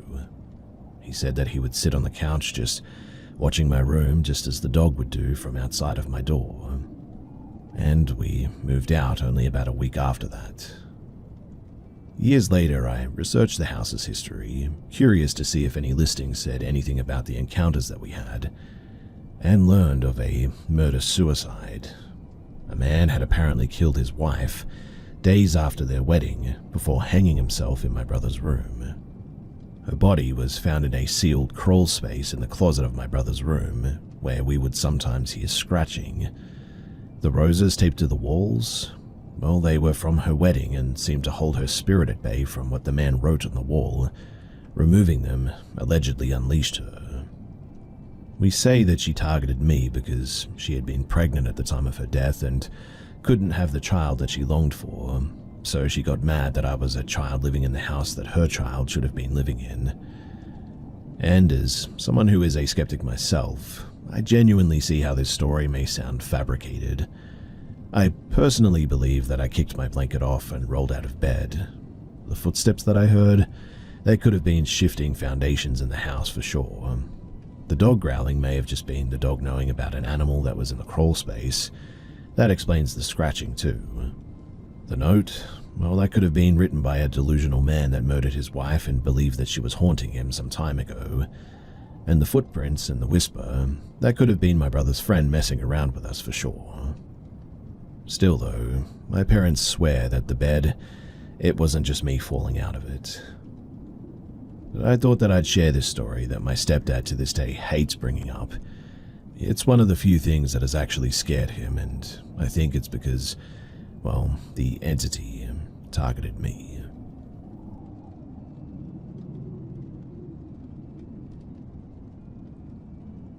For some context, I work in a small private airport as an admin.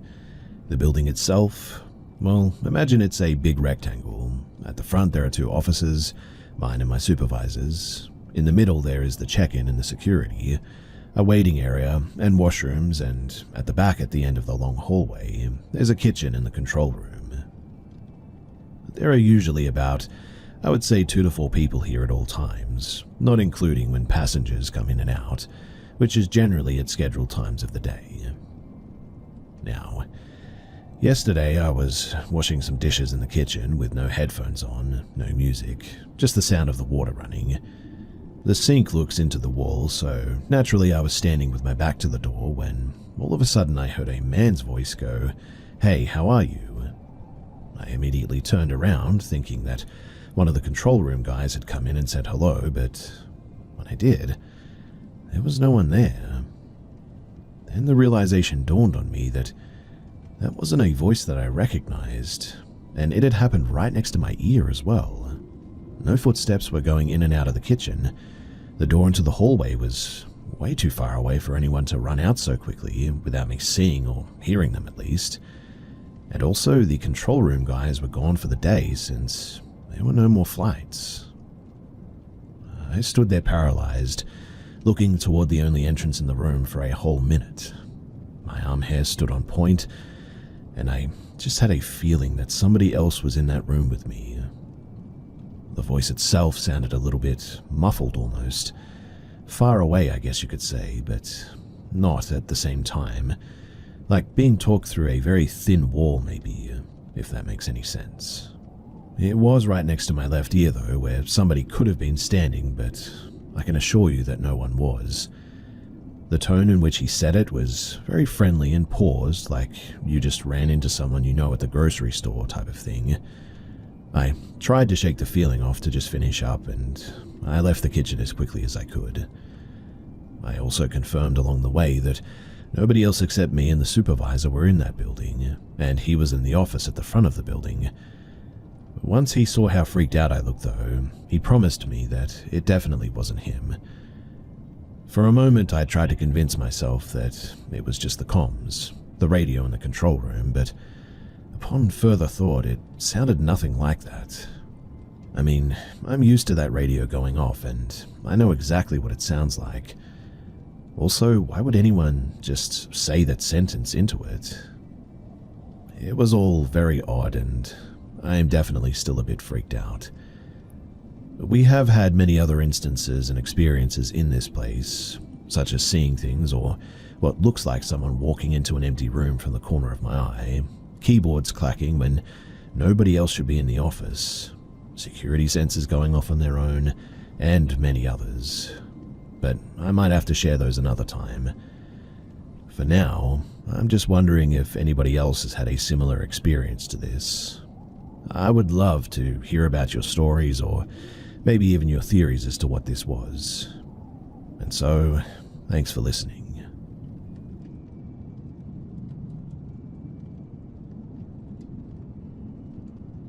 Last year I moved out on my own with my boyfriend into our own apartment. We lived in Old Town, which is already considered pretty sketchy. We had seen this apartment online for $650 a month, and that was a deal in this area. That apartment, however, was taken, but the landlord owned another apartment fourplex that had an apartment for the same price. However, the previous tenant had allegedly died. I said that was fine because, people die all the time.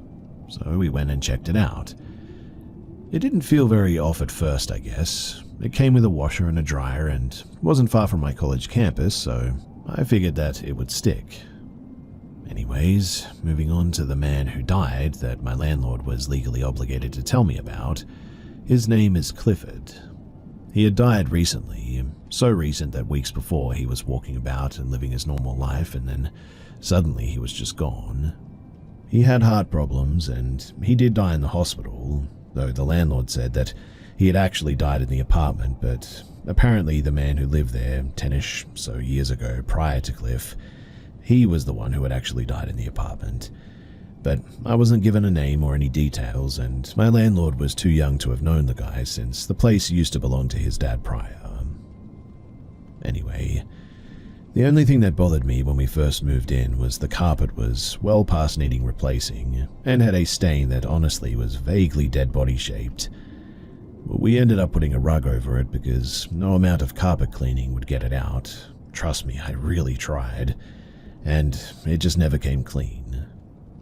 The apartment was old and I was fine with that. But I'd wake up often to, odd feelings of being watched, I guess. I'd feel him in corners, and when I was in the shower I could feel eyes on me. My partner never said anything, but he liked to ignore ghosts and things like that because he doesn't think that they're real. The neighbor who was in apartment 1 was also not very nice. And one day after my boyfriend and I had been gone, they told us that we were too loud and banging on the walls the night before apparently. I told her that we weren't even there the last night and we certainly don't bang on the walls. I also couldn't hear either neighbor on each side, and one of them was of a family of 4, so I don't know what she heard, but it definitely wasn't us. I only ever really interacted with the family of 4, and I never learned their names, and they never really learned mine, but we knew each other's pets' names, and they gave us our kitten Alfredo, since their cat had kittens. But moving on from that a tidbit, the neighbors on the end in the apartment 4 moved out and it was remodeled. During this time, the police came one night at 12 or so and asked if we had seen anyone in the windows on that apartment. I said no, that nobody was there and hadn't been besides the construction crew, and they hadn't been by for a few days now. They told me that someone had been seen in there though, but there was no sign of break-in or anything. It was locked in tight, and this was a one-bedroom, so it wasn't like the person had somewhere to hide or anything, especially with no curtains. It was a U-shaped apartment, same as the rest of them, and we didn't know what happened there and never did. The police also had no idea what happened, and neither did my landlord. Over the course of years, things would move and fall too. They would be gone one day and then just reappear again on the counter randomly. My partner isn't big on touching my stuff, so I know that he didn't do this, and it would be odd to touch half the stuff that had gone missing and reappeared like that. When I was alone, I'd often feel like somebody was behind me.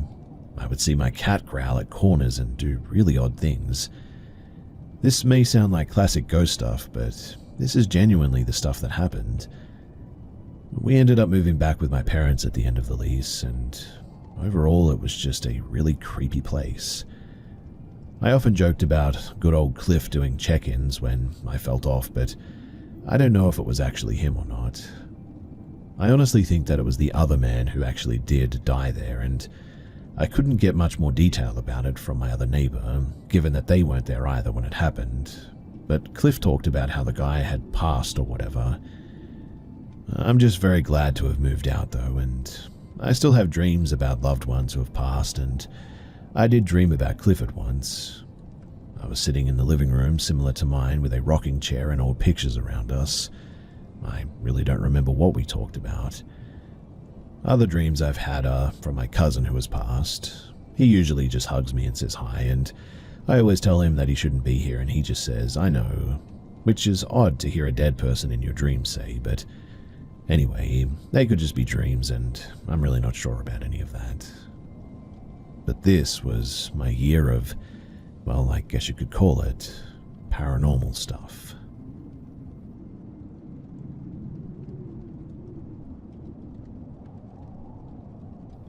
This is one that I'd heard from my best friend's cousin's brother-in-law. I know, bit of a long connection there, but anyway. He was a security guard at a Native American casino. He was white, and the other two guards were Navajo, but everybody got along pretty great. He mainly patrolled the parking lots in the official car park, and most nights it wasn't very busy. Usually someone passing out drunk on the way to their car, sometimes a fight, once in a while a medical emergency, but really that's about it. Well, one night though, there was a murder. Somebody's girlfriend or boyfriend objecting to somebody being out with another boyfriend or girlfriend. The casino, which was open 24/7, closed down for 24 hours out of respect and for the police to conduct their investigation and all of that. Guy showed up for work as usual and did his usual patrols, but there was nobody around and no cars in the parking lot. So Guy stops in the middle of the empty parking lot to write his report. It's about 2 a.m. at this stage, bright moon, lots of stars, and as he's writing, he's startled by somebody knocking on the door of the car. He looks up to see a Navajo kid, maybe about 8 years old, wearing pants but no shirt. "Let me in," says the kid. Guy reaches for the door handle because obviously the kid needs help, but he stops all of a sudden. What is a kid doing in an empty parking lot in a casino, miles away from any main road? The kid knocks again. "Let me in," impatiently he says. Guy goes from startled to full-on scared, pulls his hand back from the door handle, and reaches for the ignition. The kid begins pounding on the door all of a sudden, screaming "let me in" over and over. Guy tries to start the car, but the ignition doesn't catch. He turns it again and it finally catches. He floors it out of the parking lot and vrooms back to the guard shack at about 40 miles per hour. He stumbles into the guard shack, still pale and shaky. One of the Navajo guys jumps up and says, "Did it touch you?" "What? Did it touch you?" "Oh no, it touched the car." "Sit down," says the Navajo guy, and goes out to his car. He comes back with a medicine bag and sings a blessing over our guy. and apparently we must never speak of this again. And here I am speaking of it, looking over both shoulders as I share it.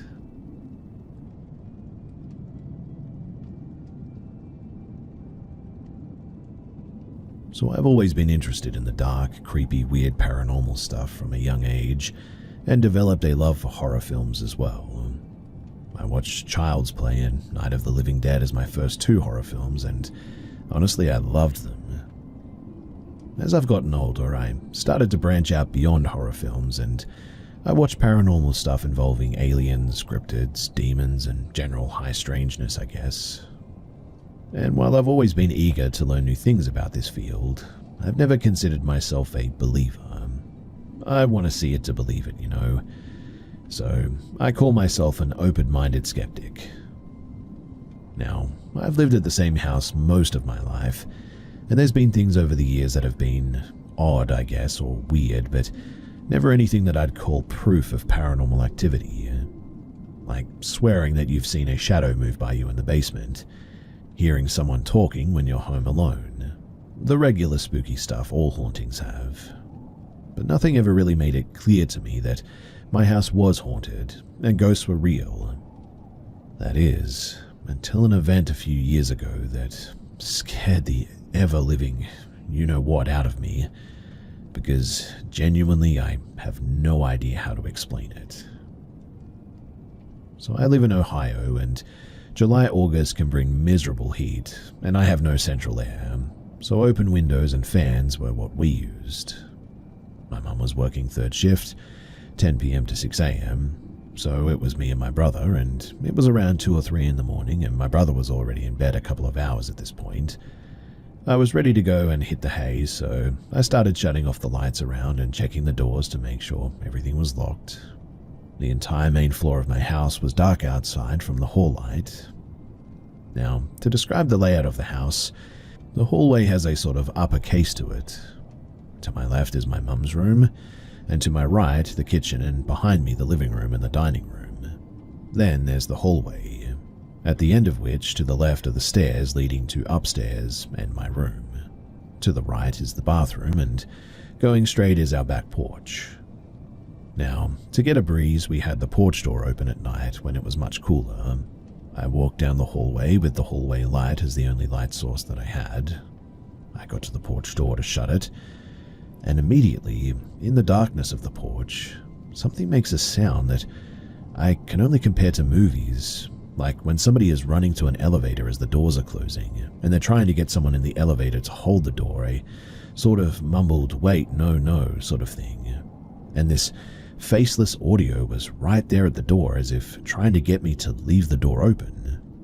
Suddenly, I felt a rush of air come at me as well, as these mumblings were being uttered. I get goosebumps even writing about this, but in total fear I slammed the door as hard as I could and ran down the hallway into the kitchen and grabbed a knife. In the moment, expecting that it was some sort of intruder who had broken into my back porch and trying to get into the house to do, well, who knows what, I stood in the dark kitchen just out of sight of the back door and just listened, waiting to hear a person try to either get into the house or exit the porch. It was silent. Just silence. Nothing. I walked around the darkened areas of the house looking out windows for something, but there was nothing. I walk into my mum's room and peek through her window to get a view of the porch, and still nothing. I hear nothing, and it's still just complete silence. I paced around the darkness for a good 15 minutes on edge, waiting for something or someone. And yet, there was nothing. After I convinced myself that nobody was out there, I slowly walked the hall and shut that light off. Total darkness now, and I peeked out of the porch window to see the door, closed, lock still in place. It was nobody. But what did I hear? And what came rushing at me like that? Well, that was the day that I became more than just an open-minded skeptic. Truly, I believed. Something without a physical form, it spoke at me and came rushing towards me. and man, did it scare the heck out of me.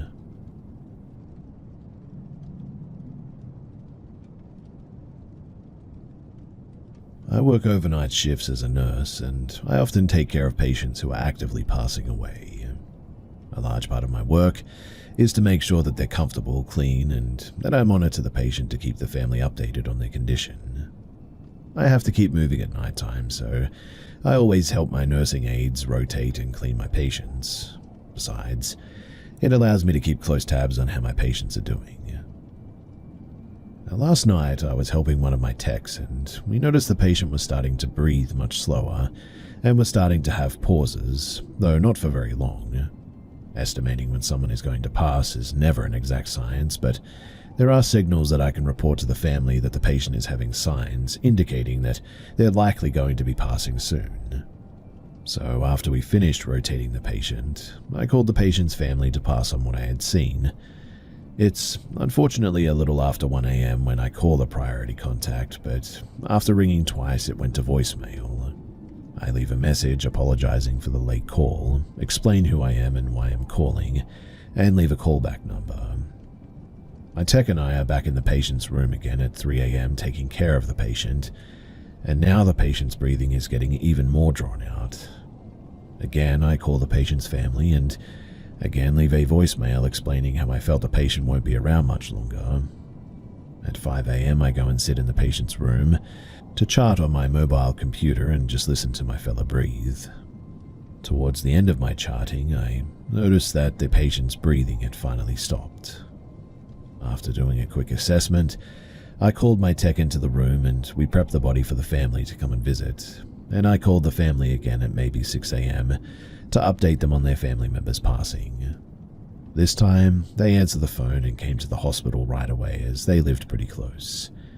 6:30ish, the patient had 2 family members come up to the unit and I guided them to the patient's room for them to come and say their final goodbyes. As I left the room, I closed the door behind me to give them some privacy in such an intimate moment. The day shifters were starting to filter in when I suddenly heard a banging coming from down the hall from the nursing station. I quickly got up and investigated, as banging noises at like 7:05 is the bane of my existence, and I find that the banging had come from my expired patient's room. I quickly run up to the closed door and call out, "What's going on? Is everyone okay?" as I push on the door handle to let me into the room. But the door handle doesn't budge an inch. I look down to double check that I'm pushing the right part of the door as I hear a panicked call from the other side. The door isn't opening. Now, patient doors in hospitals are designed with a heavy emphasis on safety. They're designed to be simple so that staff can get in and out in case of an emergency. There's no locking mechanism and it's a push handle, so it's easy to open. I try said push handle again and again, but it just doesn't budge. I shrug my shoulders and consider how I don't have to pay for repairs and tried pushing with actual man strength and, again, not a budge. I was in and out of that room all night, and that's not including my tech doing the same. We've opened and closed this door repeatedly, and now it's completely immovable? In the end, I had to call engineering to get someone to take the door off the handle. Thankfully, the team came quickly, got the door off the wall, and let the terrified family out. I left shortly afterward, as it was after 7:23 at this point, and laughed to myself the whole way home. Honestly, it seemed like my patient wanted to spend more time with their family, whether the family wanted to or not.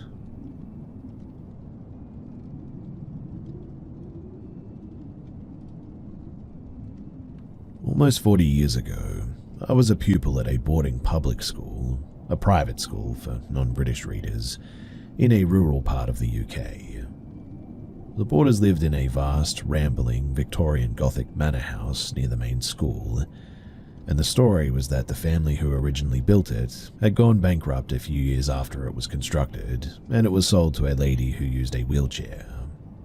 This being in the days before widespread electricity, particularly in such a rural location, she travelled between floors by means of a dumb waiter operated by a servant who pulled or released the rope to allow her to go up or down. with the dumbwaiter being accessed through a doorway on each floor. One day, though, a careless servant apparently let go of the rope for some reason, and the dumbwaiter, with the lady in it, fell from the top floor all the way to the cellars, which extended far below the house, and was tragically killed. Bear in mind that I was told this story shortly after I arrived at the school, and before the main event of my tale occurred. I was also told that she apparently haunted the house, although I was highly skeptical about that part. Now, opposite the dormitory, which I shared with several other boys, was a bricked-up doorway, i.e. a door frame, but nothing else. I was told that this was the entrance to the dumbwaiter, and verified that identical bricked-up doorways existed on floors above and below it, including in the cellars. I sneaked down there late one night despite us being forbidden to enter it.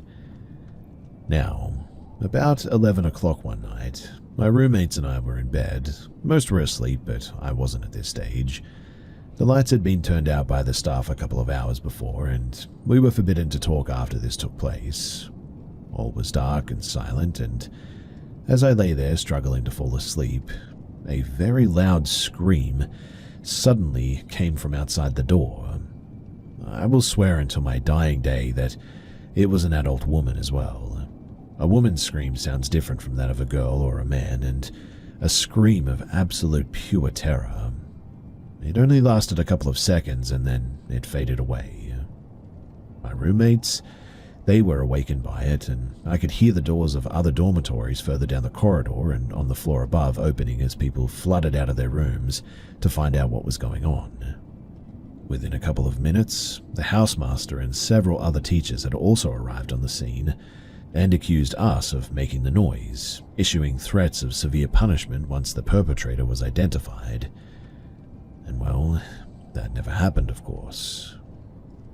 I've never been able to explain it either, but the scream came, as far as I could tell, from the old entrance to the dumbwaiter, which, mind you, had been bricked up for over 100 years, if the stories were true. It was also definitely from an adult woman, and there were none in the boarding house at that time of night. I know that I didn't imagine it, as about 50 other people heard it too. So was it an echo of that poor lady's last trip down the dumbwaiter so many years ago? And after nearly 4 decades, I still have been unable to come up with any other explanation.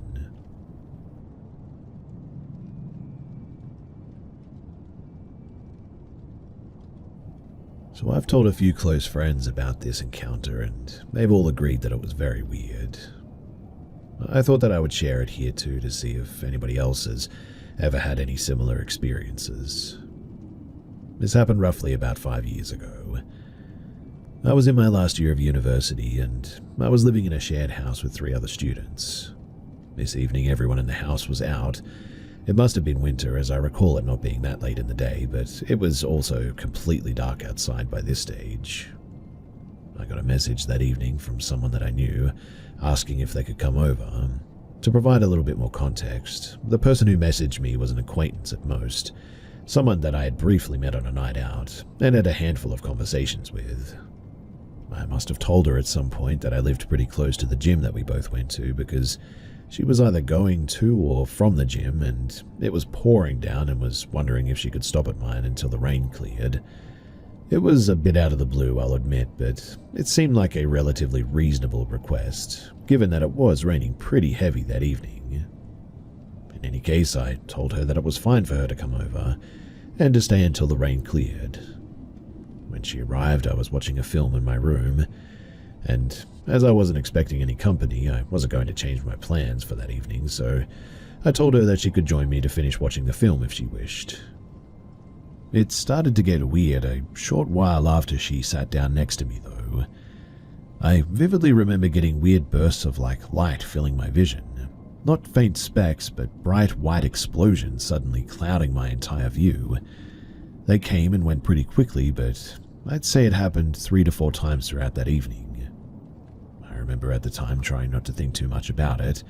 My justification for it was that it was dark and the only light was the light beaming from the TV.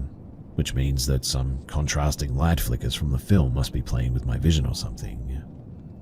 Alongside the light burst, though, I kept getting this strong feeling that a hand was hovering over my shoulder, the side opposite to the side that she was sitting on, so strongly that I had to repeatedly turn to look over my shoulder to check. I thought that she was trying to put her arm over my shoulder at one stage. Every time there was nothing there, though, I again justified it as being another trick of the light in the dark room. Well, after the film had finished, the rain had stopped and she was getting up to leave. At this point, I was conscious that a few strange things had occurred, but nothing I was going to lose any sleep over. That was until, while she was getting her shoes on, she made a really strange twitch with her shoulder. Now, I normally wouldn't call someone out on their seemingly innocent twitches like this, but I decided to query her this time on why she suddenly jolted like that. Very calmly, without even stopping to look at me while she was doing up her laces, she told me that she apparently has a demon that follows her, and every time it touches her shoulder, she twitches. I remember standing frozen, unsure of what even to say back to that. I think I mumbled something banal like, I see, while my mind was frantically thinking back to how the entire evening I had spent feeling like a hand had been hovering over my shoulder. If she had told me this information at the start of the evening, I could have believed that being predisposed to this information could have led me to imagine these oddities. But no, I saw it all and then was exposed to this revelation. She finished getting her shoes on and eventually she left. Needless to say, I didn't contact her again. I was pretty spooked about the whole situation for a good few days. Nothing odd has ever happened since this encounter. Those flashing lights never occurred again, and I never experienced that hovering over my shoulder again. I cannot say that this experience has made me a firm believer in the supernatural, but it was definitely the closest I've been to questioning it.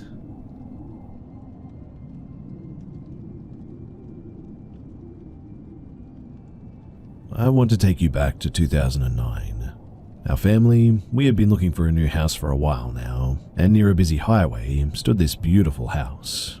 2 stories, big front and backyard, 3 spacious bedrooms, and so on. Some strange stuff did occur relatively early on, like computers booting on by itself or water starting to run by itself. But the real horror began when my older sister decided to make a Ouija board, essentially draw one herself on a piece of paper, and use a glass to communicate. My younger sister got scared when she found out what was happening and kicked the Ouija paperboard away. And well, soon after, everything got a lot worse. My sisters shared the biggest bedroom. At the end of their room was a sort of very little closet room where they placed boxes and such.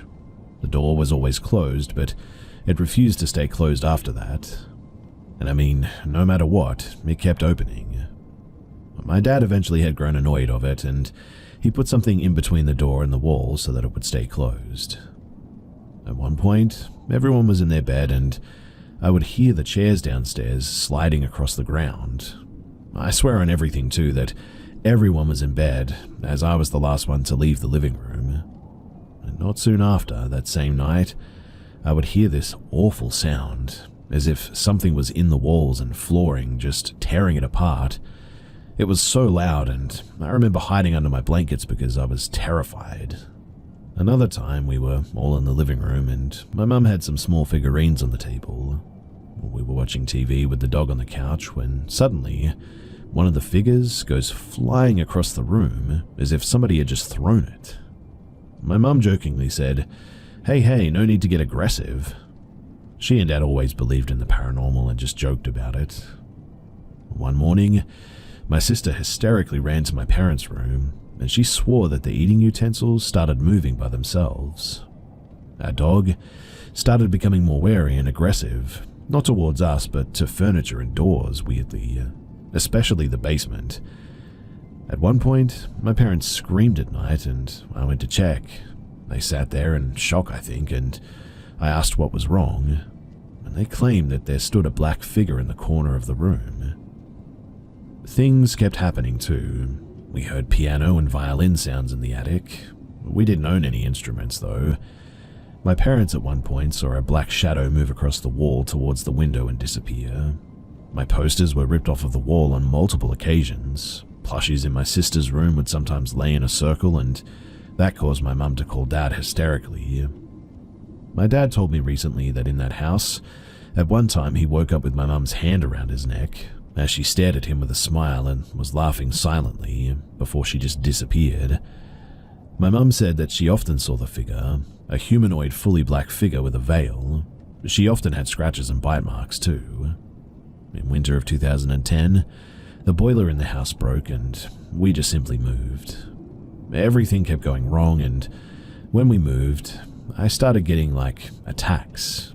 I would often have scratches that I at first brushed off as to me just scratching myself in my sleep.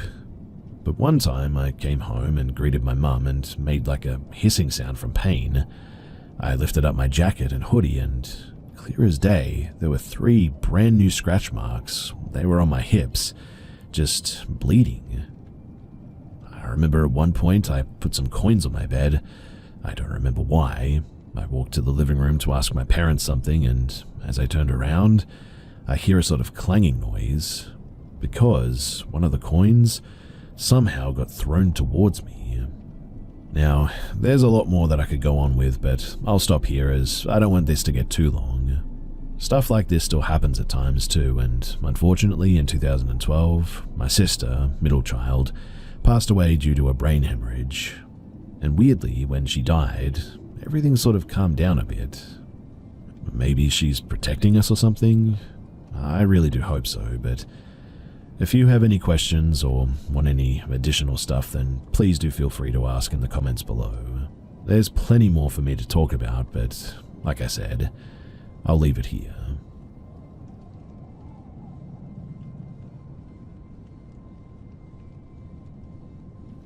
I started this back in September last year, but I never got around to sharing it. I am now though, due to an uncomfortable situation again. So I have to get some context out of the way first.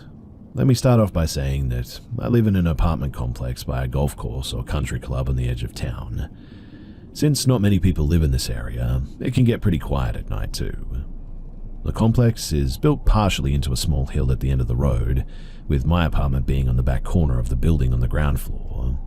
So the bottom of the windows in the living room and both bedrooms start literally a few inches above the ground outside. There is a sort of small trail behind my apartment building that goes through a small wooded patch. I don't have much of a view since my living room windows face a good 15 to 20 foot patch of grass before a tree line separating it from a few houses on the next street over. But this story, it has been ongoing for the last couple of months. Not entirely sure if this is just paranoia or coincidental too. Last summer, a family moved into a house on the next street over, a couple of houses down from my apartment. I've only seen one middle-aged man and a dog so far, but I was taking my Shih Tzu Harley outside one day while he was out in his backyard just standing with his arms crossed swaying side to side.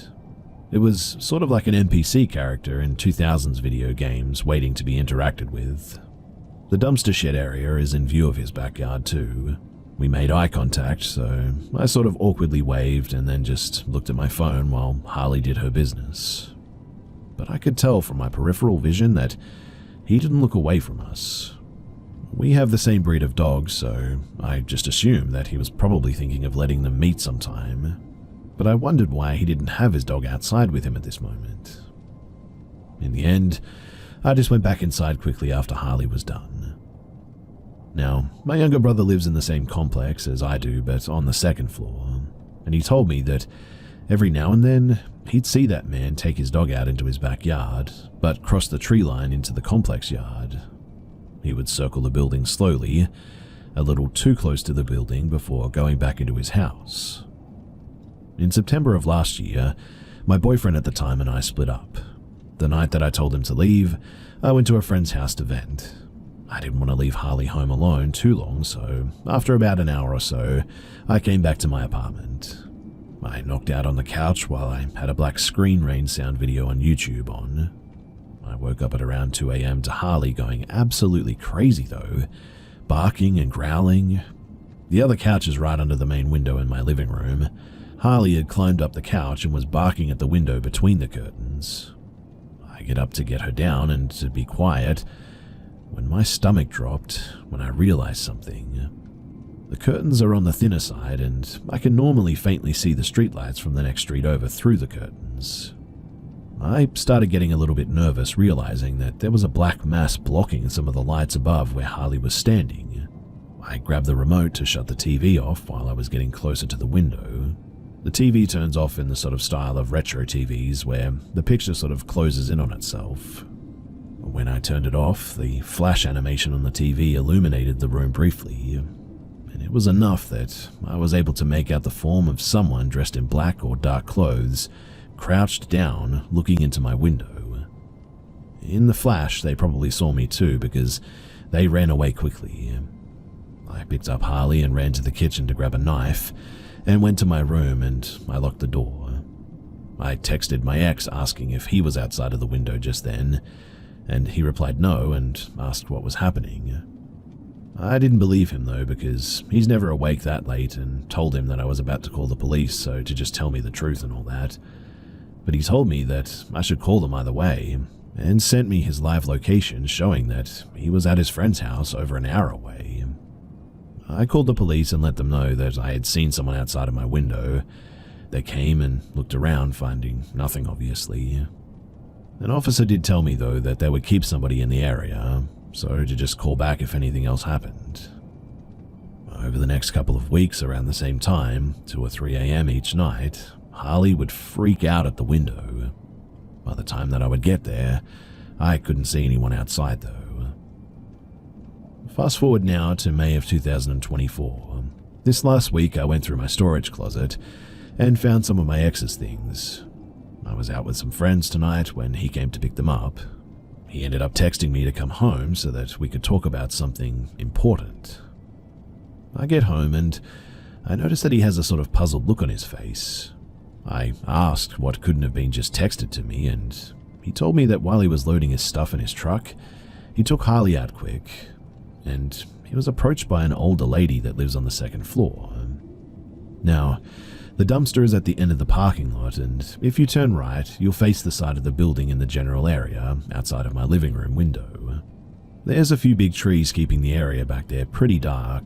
Even during the summer, it's pretty much deeply shaded. And she said that as she was taking her trash out, she heard a twig snap or something like that, and looked in the direction that it came from. She said that she saw a man outside of my window, not just walking around. He was up close peering into my living room, one hand up on the window trying to block the light so that he could see, and his phone in the other hand pointing inside of my apartment.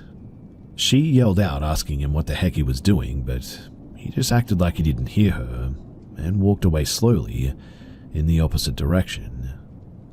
She said that it would have been one thing if he was just walking through the yard and sort of glanced over at my window, but he was apparently full on pressing his face against the glass looking in and recording allegedly. My blood instantly ran cold and I got goosebumps. I have since then bought a Ring camera, which is honestly something I should have done a long time ago, but I'll update if anything else happens, so please do wish me luck.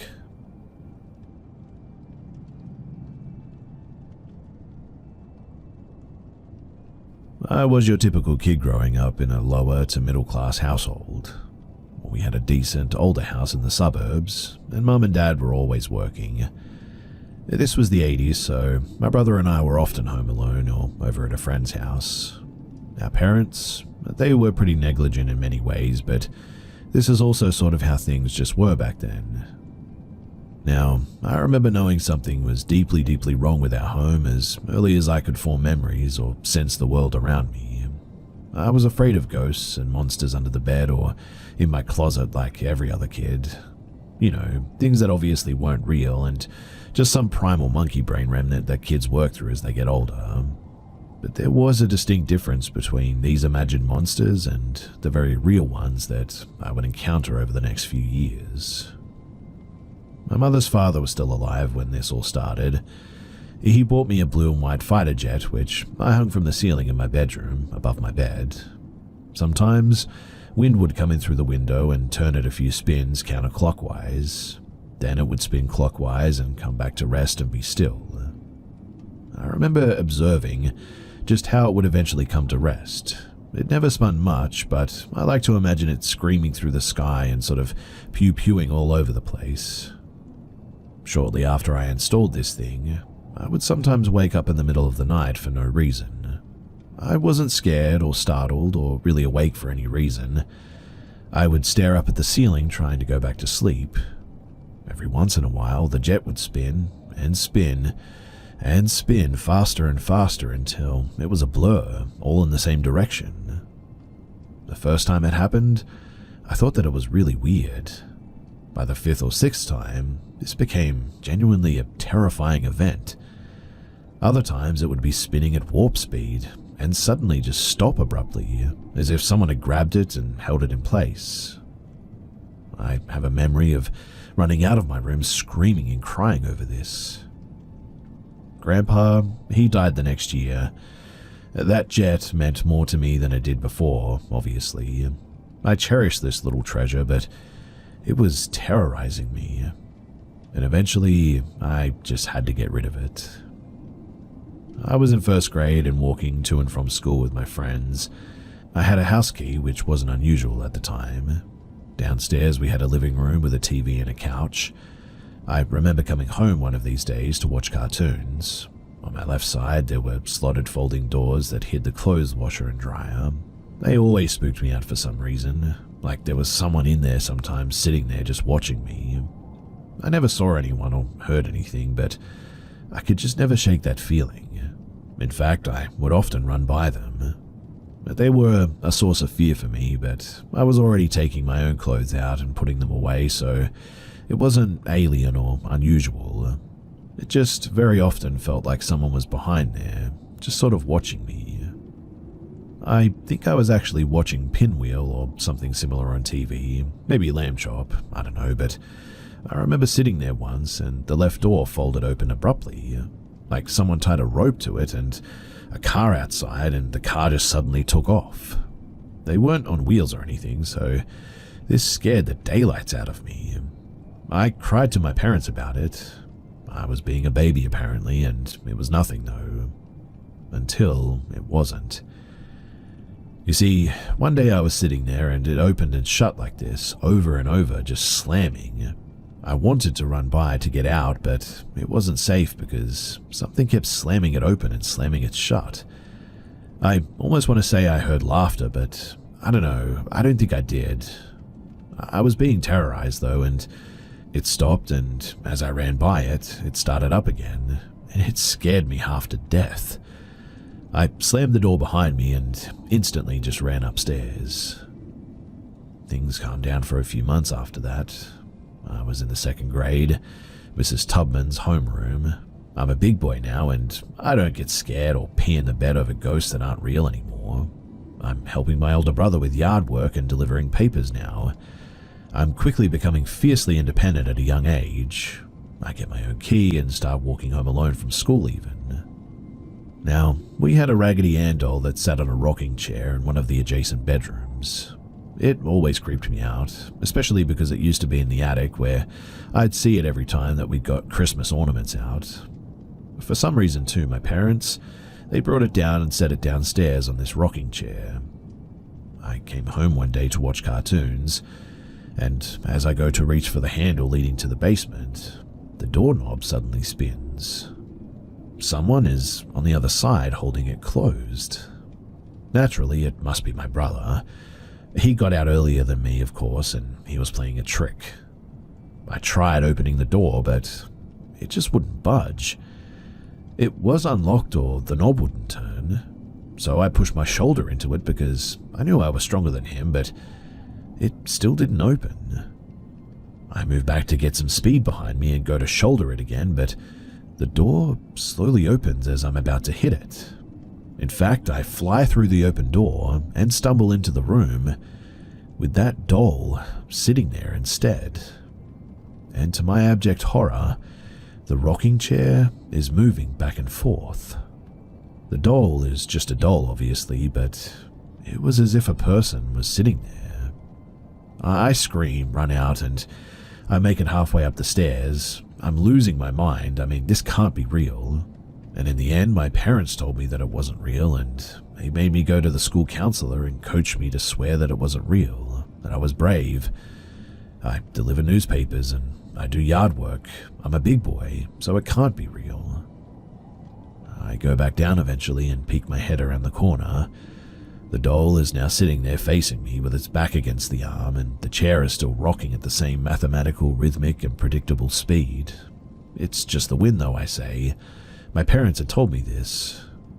But when I look at the windows, they were closed.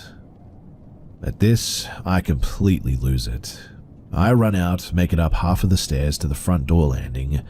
I got up the other half of the stairs to the kitchen. I look around, but there's nothing. No one is home. It's just me, and I'm just freaking out. Mum convinced me that I made these up and none of this was real. I try to pull myself together. We can't afford for them to come home early from work, so I come down, get my head straight, and pour myself a glass of water. And that was when I hear the bang. 2 bangs, 3, 4, and 5. It is the unmistakable sound of the attic door.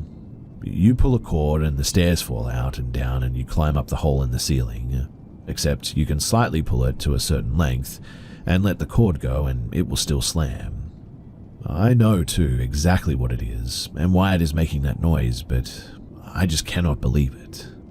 So I peek my head around the corner and I see the rope is taut. It's straight down to the floor like someone is pulling it. It wasn't swaying or dangling as the attic opens and slams. There's something invisible there pulling it and doing this on purpose. I completely lose my mind over this and I run to the neighbor's house. I tell them Mum and Dad come home early. I get in trouble. I have to see another school counselor.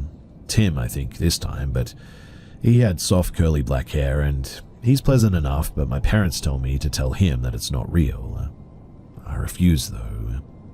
I see a Dr. Glickstein at some fancy office downtown. I tell him everything that I've told you guys up to this point. I have to see him a few more times. Eventually, my mother convinces him, though, that I'm just making up stories. The terror campaigns, though, they continue for another whole year. It is mischievous, evil, persistent little things that crescendo into big things that become aggressive and threatening, like it was messing with me. I'm 7 now, and one day I get really sick, like very sick. So sick another family member has to come over and watch me. I'm laying in bed with a window fan in, and I'm on the cusp of sleeping.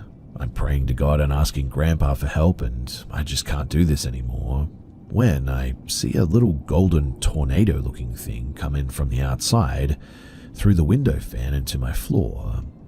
It's in the corner of my eye, but I'm frozen in terror because, I mean, what now, right? But I suddenly just sort of feel peaceful. The corners of my sheet get tugged on and I almost lose it, but I realize they're getting tucked into the side of the bed. I feel a warm, sort of soft hand, like my grandfather's, press on the small of my back. I'm suddenly no longer terrified. In fact, I'm sort of serene and never been more at peace. I crack an eye open and I see that it's now 1 a.m. Everything settles and I'm calm, and not only do I feel better emotionally, but my illness even feels a whole lot better. A refreshing, rejuvenating breeze comes into the room and it carries me off to sleep. At night, I sleep really peacefully too. I wake up the next morning, my family member is frying eggs and the house is the brightest that it's ever been. It's like a Disney movie with animated birds outside singing, the food is fresh, the world is bright and new, every family member is happy, and even my brother is in good spirits. It seems like an entirely different world. We are eating breakfast and I thank the family member for tucking me in so late last night. She then says, "Well, that's strange. I went to bed after tucking you in at like 8 p.m. and slept through the night. This confused me for years, and it took me a while, but I realized that after that night, I was never bothered again. No more slamming doors, weird dolls, slamming attics, laundry room door harassment, nothing. Gone. Just like it never existed at all. I'd go on to forget about this until 2015 when that family member died, and I guess again up until now. I really still don't know what to make of a lot of it or how to feel about it. I know it sounds kind of wild, and sorry for that, but I think that there was some type of spiritual intervention that put an end to the haunting, I guess. I sometimes think Grandpa did me one last solid and came to help me. I am not very religious at all, but I just cannot shake the feeling that this is exactly what happened. I know it sounds wild, but I mean, really, I've racked my brain over it endlessly, and really, what could it be? I inevitably burned that Raggedy Ann doll outside with my brother, who seemed to be the only one who ever believed me. By that point, it was emotional closure and not like destroying a spiritual vessel or cursed object. But after that night, I just never experienced anything again. I'd grow up to be just a normal person. I've never since had any auditory or visual hallucinations or anything. I'm convinced to this day that all of this was very real, though. I find it hard to believe any of this ever happened in my head, despite what my parents and teachers said. And in the end, I think some type of guardian spirit stepped in and put an end to it when I asked for help. And quite honestly, I'm just not sure that there's really any other way to see this for me. In any case, thanks for listening, and more importantly, thanks for giving me this safe place to share this. You can only be gaslit and ostracized over real events so many times until it becomes a bit of a sore spot. Stay safe out there, everyone, and never be afraid to ask for help.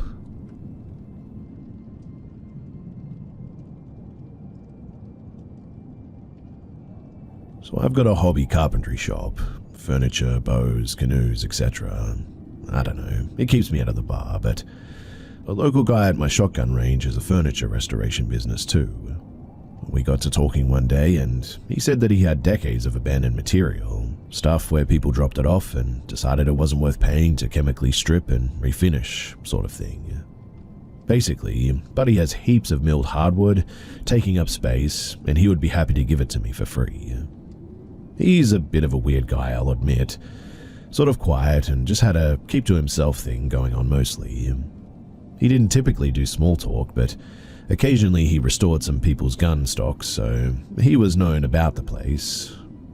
But materials, they are not cheap when you're just being a hobby sort of guy, and I don't mind re-milling stuff at all, so I go down to the shop, and first thing that I noticed is that he and his co-worker, there were no projects on the go in his shop, were visibly upset that I brought some buddies to help me. I also noticed that the front office or lobby is a cramped affair full of taxidermy, which isn't too much of a red flag, I suppose. I mean, I met this guy at a gun range after all. But once you go into the back, there was a lot of stuff that progressively made my eyebrows go a little further up my face. Buddy does chemical stripping of furniture, so he's got several chemical vats or buckets that you can fit a full-size couch into. I know what stripping chemicals smells like. Smells like blue, if anyone's wondering, but there was definitely another smell to the room. Sort of rank and musty. Big chains from the ceiling, which I guess could be for picking up the furniture pieces. All this material that he's got for me is in a mezzanine, so up I go for some good old-fashioned garbage pile diving. There's 2 major rooms in the mezzanine. One is full of his materials that he's giving me, just dozens of old hardwood tables and chairs, etc. In fact, I got some really nice old oak pews for my trouble, hundreds of board feet of old 2-inch thick oak, which was a real score. The other room, though, was maybe, I don't know, a showroom? But this showroom, it clearly hadn't been touched in years and had some pretty interesting things going on in it. Like, there was a rocking chair covered in dust, an empty wire bird cage that could have been 100 years old, and a large bookcase packed full of Christian books. No carpentry or furniture books anywhere. It had several picture frames with what could have been family photos, lots of young or smiling children, which just gave a little bit of a creepy movie vibe to it, I guess. But the real clincher was that I noticed footprints in the dust that walked into the wall behind the showroom door, and behind the door to the showroom was a door that had been cut into the drywall and was heavily padlocked from the outside. The showroom side, that is. So basically, you couldn't see this door cut into the wall when you were in the showroom while the showroom door was open, unless you were quite close to the wall, because if you were in the showroom, the door covered this wall portal. I also learned out on my way out that day that this guy doesn't have a smartphone either.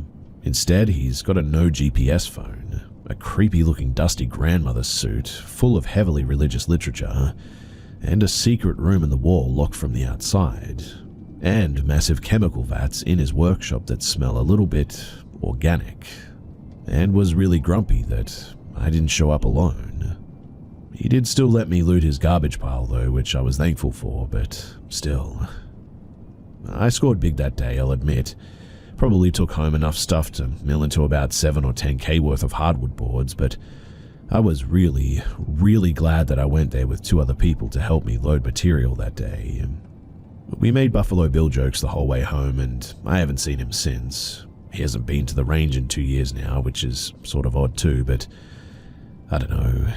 Something was off about that place and that guy, and I'll never go back there.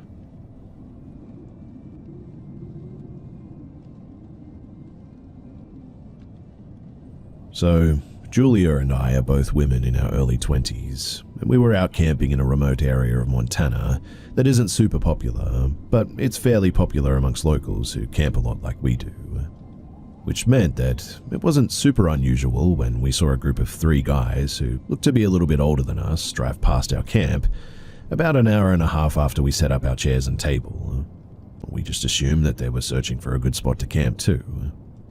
But then, when the car was still in our sight through the trees, we saw it turn around, and as it was driving back, we both noticed one of the guys sticking his phone out the window and seemed to be recording us. Both of us thought that it was really weird, and I walked a bit closer to take a picture of their license plate as a bit of a safety measure, but when I got closer, I saw that the back plate had all the numbers covered with black paint. Julia and I both got bad vibes from this, but both of us are aware that men are creeps towards women all the time, and both of us are prepared with bear spray because Montana is grizzly bear country. So we decided that it wasn't a weird enough interaction to pack our stuff up and find a different spot. Instead, we just decided to put up an empty tent outside and sleep in my car instead to trick people into thinking that we were sleeping in the tent if they tried to attack us. So, later that night, when both of us were sleeping in my car, we heard branches rustling and snapping outside by the empty tent, despite the fact that it wasn't windy. Originally, we assumed it was a bear trying to climb up to the bear hang with our food and scented hygiene products. But then, we heard male voices outside, and I lifted my head up to the window and saw the same car that passed us earlier. I got off the air mattress on top of the back row of seats that we put down to make an area for us to sleep, and locked the doors individually so my car wouldn't make a beeping noise. Julia and I stayed still and hoped that the men would leave. For a while we heard them talking, but it was hard to make out what they said from inside the car, obviously. But eventually we heard more rustling and branches snapping, which made us think that they were trying to steal something from the bear hang, which was weird, but neither of us wanted to actually look out the window in case one of them spotted us. Eventually we heard the car leave, which was a huge relief, but we were too freaked out to actually leave the car until it was light outside and campers nearby would be waking up. When I got out though, nothing could have prepared me for what I saw. Above our tent, the men had hung a dead deer that was obviously killed recently because it was leaking blood everywhere on top of our tent. The internal organs were ripped out and its limbs were cut off and laid out in a circle around the tent. This is obviously messed up on its own, but hunting permits aren't even being sold right now, which means that the deer was killed illegally to do whatever it is that those guys did. As soon as we processed what we were looking at, Julia and I freaked out and drove away without taking down our camp. Once we were in a service area, Julia called the police and Forest Service to report what had happened while I drove home. The Forest Service was nice enough to get our stuff for us, but honestly, I don't even want mine back in case that there's some weird curse on it or something. The police are looking into it to charge a fine for killing wild game during the off-season, but as far as I know, what they did to us technically isn't illegal. It's just really, really creepy. I haven't heard of anything like this before, but if you have, then please do let me know. I'm very curious and sort of very spooked at the same time, and I mean, I love camping so much, but after this, I just don't know if I can camp for, well, a long time.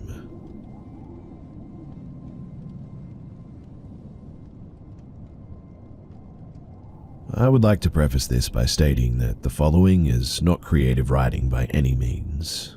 This is a story that I was originally told, secondhand, by my mother, but confirmed by my grandfather when I was about maybe 14 to 15. I leave it to you to form your own opinion, obviously, or to debunk it or whatever. Regardless, this story has always stuck with me my whole life.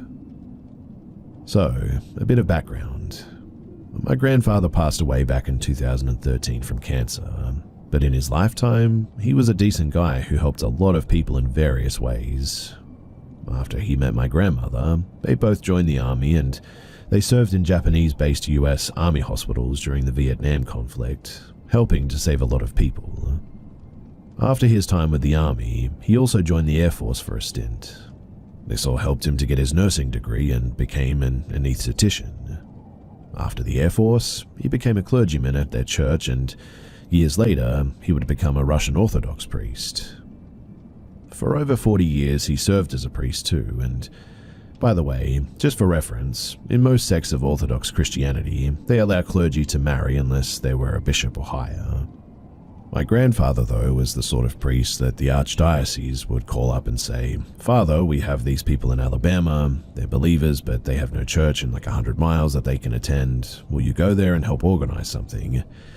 Then what would start as people holding liturgy in somebody else's living room with like 24 people would become a full-on church eventually. He repeated that more times than I've ever gotten a straight answer on, by the way. The only thing that I thought that he was not so great for was always putting the church before his wife and 3 kids.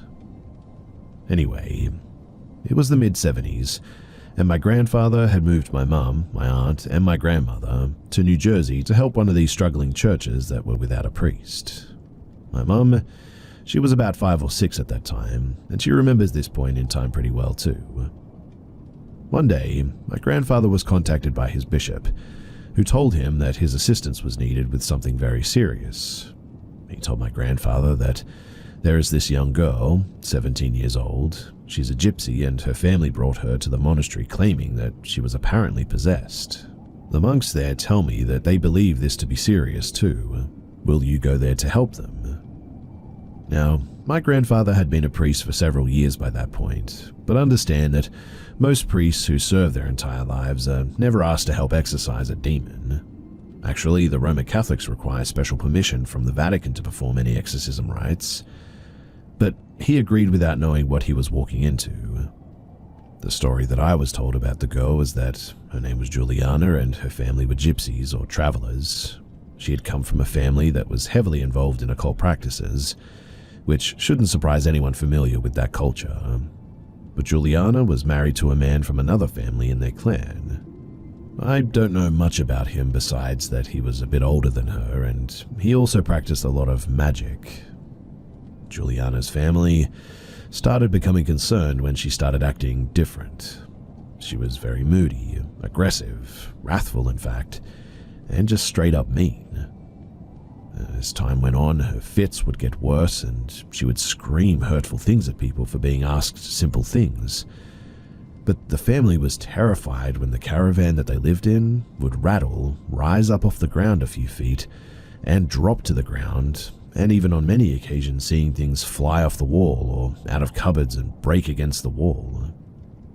They obviously tried their own rites and rituals to cleanse whatever darkness they believed was possessing Juliana, but nothing had worked. So that's when they turned to this monastery, desperately seeking help. And this is where Grandpa gets involved. He said that when he got there, everyone was in the church. Another priest and a handful of monks, all preparing holy water, oils, saying prayers for help with God's strength. In the back of the church were several curious lay people that live and help work on the monastery grounds. And then there were a bunch of Juliana's family. I guess they had her in room with a few family members until they were ready. But they bring her in, sit her on a chair in front of the altar. And this is where my grandfather said that he felt the air get thicker, and she seemed really ticked off and was just sort of talking nothing, laughing and spitting, trying to scratch and kick. They had a few people restraining her as she started getting violent. They semi-surround her and they began praying and performing the full-on exorcism rite. As they progressed, she began growling, and this was when he said that things started happening. The chairs in the church, they began rattling and shaking, then moving on their own before levitating off of the floor. Those curious people, and even some of Juliana's family, were so scared that they ran out of the church. He said that they continued praying and repeating the prayers over and over for several hours as things continued to erratically move on their own, and Juliana continued to curse them and their god, spit and scratch and target each person, and try to get into their head and break their concentration. But they continued praying and asking God and every saint that they could think of to help them banish this thing back to where it had come from and to leave this girl alone. Then, she suddenly sat back rigidly and swung her head back. Then her face began to contort and take on this inhuman shape while her mouth opened wider than a human's mouth could really expand, without completely separating the jawbone, that is. And then a voice came from within her, and in this deep, growly, sort of loud demonic voice said, "Leave me alone, I'm happy with her." But this voice, it didn't speak in English or in any other commonly spoken language. It spoke in a bit of a dead language that is native to the region of Romania and the steppes of Russia. It was a Slavic language. The monks knew this language though, because many old church manuscripts are written in this nearly ancient language. This moment though, it frightened everyone in the room, but they knew that they couldn't stop now. Not long after though, Juliana, she passed out. She was unconscious and they couldn't wake her for a moment. She was breathing, but she was definitely in rough shape. So they brought her to the hospital at this point, and she was stable but wouldn't wake up. And then she was under for about 2 weeks. She woke up one day, and she was really confused. She didn't understand why she was in the hospital. She had no memory of the exorcism at all. In fact, she couldn't remember the last year and a half of her life. The very last thing that she could remember was being in her trailer.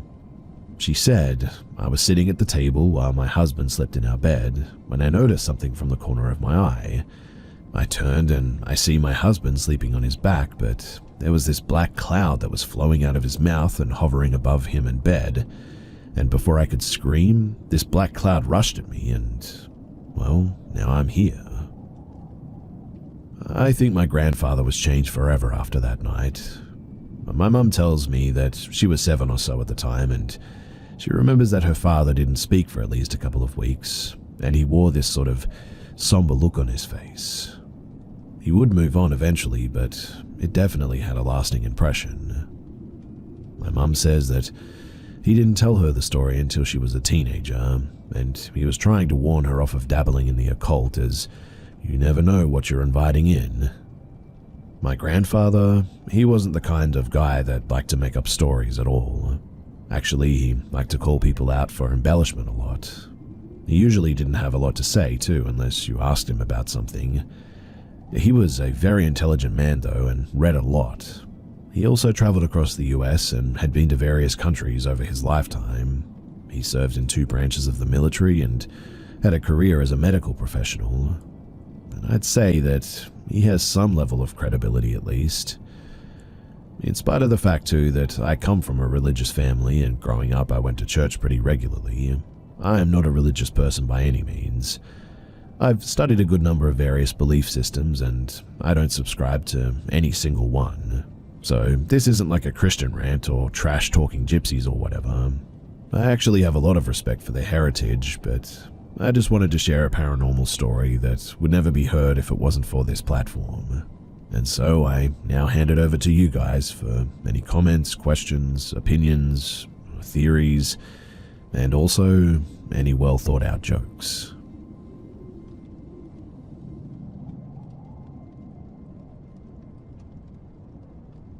In 1982, I and 6 buddies went bear hunting in the Upper Peninsula of Michigan. We stayed at cabins near Twin Lakes at the base of the Keweenaw Peninsula. Now, when you hunt most critters, you go out before dawn and sit until an hour or two after the sun comes up, and late afternoon until dark. Most bigger game animals hunker down during the daylight hours, so it doesn't pay to sit there all day. And this means that you have a lot of time between hunts. Now, this part of the Upper Peninsula has some remote areas. It is also where a lot of copper mining went on in the old days. The mines are all closed now, obviously, and mostly full of water, but there are a lot of big paper mill holdings there also that are still being logged. So there's a lot of logging roads built up by the paper mills. They are good enough roads for large double trailer log trucks filled with many tons of logs to travel on. One thing that you learn quickly when you use these roads is to get the heck off the road when a truck is coming down, because they take up the whole road, and they don't even slow down for civilians because the mill owns the roads, not the state or the county, and you're on their land technically.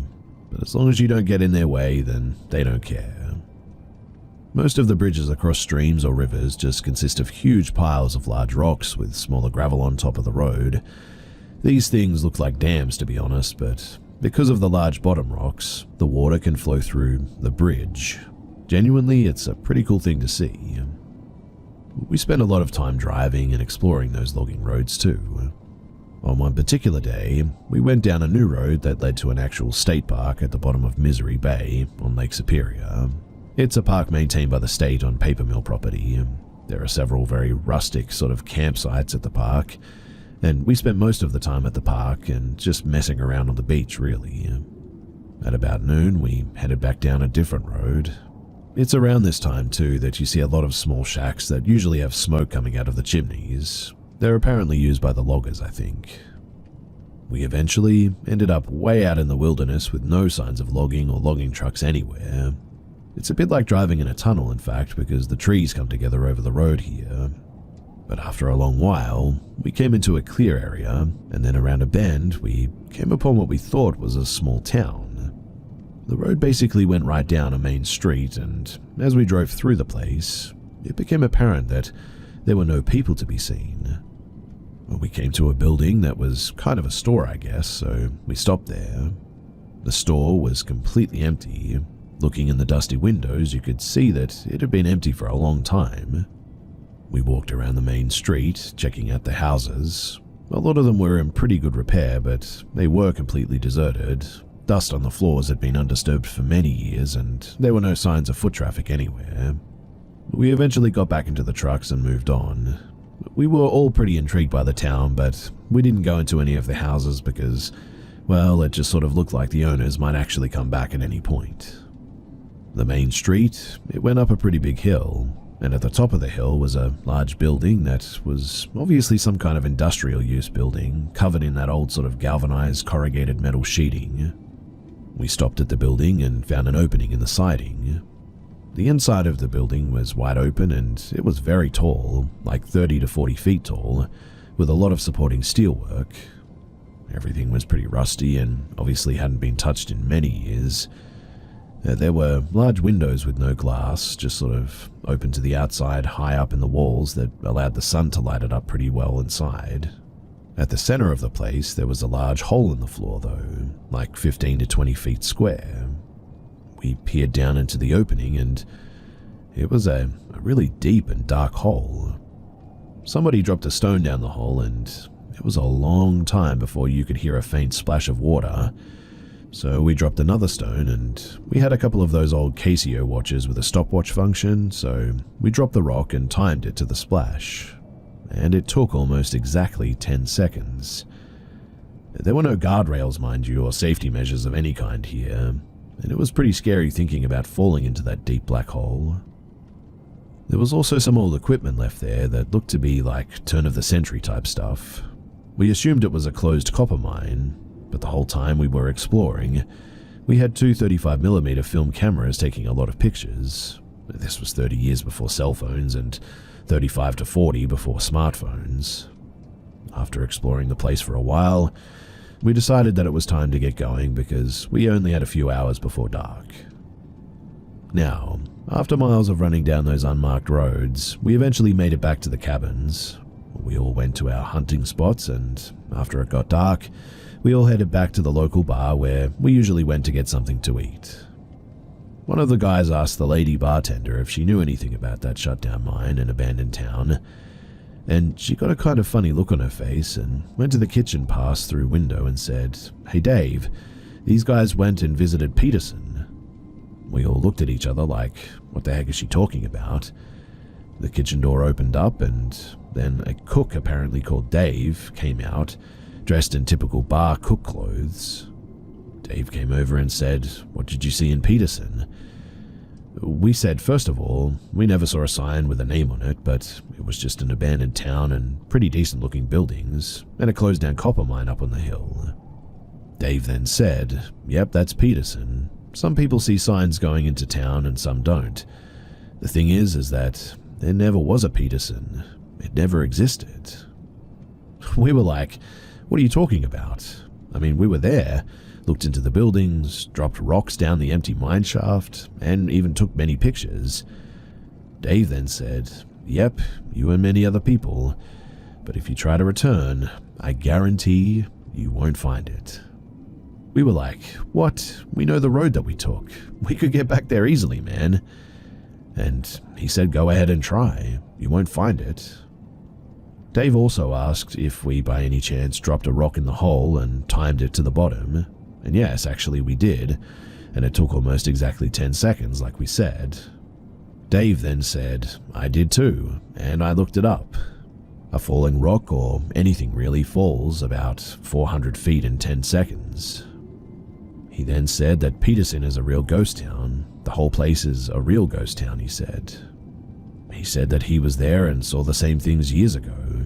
Apparently, he'd tried many times to go back and he'd never been able to find it.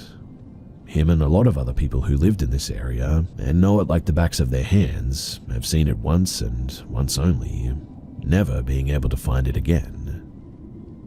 Dave said to go to Houghton Hancock and to get our film developed and to let him see the pictures.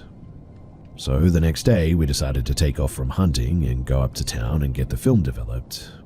Hancock is home to Michigan Tech, so it's a college town with all the amenities, and it had a quick film developer place, so we dropped the film off and went to see the sights. It's a really picturesque place too, and I highly recommend you go and check it out if you ever get the chance. Anyway, about an hour northeast of Hancock is Copper Harbor at the very top of Michigan, where it ends into Lake Superior.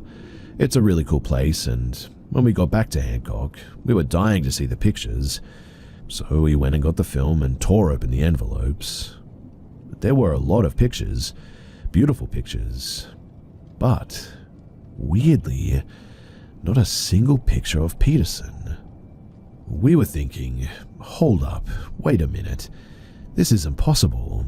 So a couple of guys went back to the film place and asked where the other pictures that were on those rolls were. But in the end, there were no other pictures. We had all the negatives. They don't keep other people's pictures apparently, and they see thousands every month. Now, there's a park in town, and we stopped there and all sat at that table just kind of in shock really, not saying much for quite a while. In 1982, I was 23 years old, and at 23, you think you know it all, but when you're hit square in the face by something like that, it shook me to the core. Everything that you think you know is now suspect because, we were in that abandoned town. It was just a cool old abandoned town. I saw it with my own eyes in the wide open sunny broad daylight, not on some dark foggy creepy night. Nothing creepy happened, but we took those pictures. Pictures that apparently don't exist. Well, that changed my life from that point forward. After that, we went back to see Dave and gave him the stack of pictures of the woods, the Big Mac Bridge, Misery Bay, the park on the bay, logging trucks, the rock bridges, some of the shacks, one of which was just about 2 miles from Peterson. Dave just kind of chuckled and said, "Yep, that's our Peterson, all right." For the next 2 days, we totally forgot about hunting. We split up into 2 trucks and we drove those roads over and over and over again. And we never refound Peterson.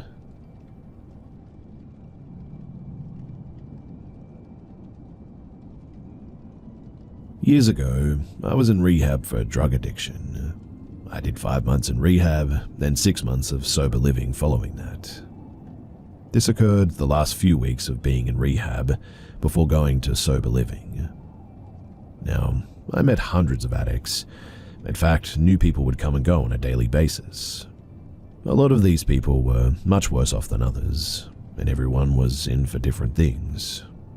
A lot of these people that came in also had a plethora of mental health issues and mental illnesses, severe depression, PTSD, bipolar disorder, and many others. But I'll never forget the day that Mike, a 30 to 40-year-old male, was admitted. A lot of the techs that worked at the rehab informed all of the patients about Mike and his condition. He had a case of severe schizophrenia and would constantly be talking to no one. He would get really agitated and upset at times at these voices and would often yell and have a panic attack.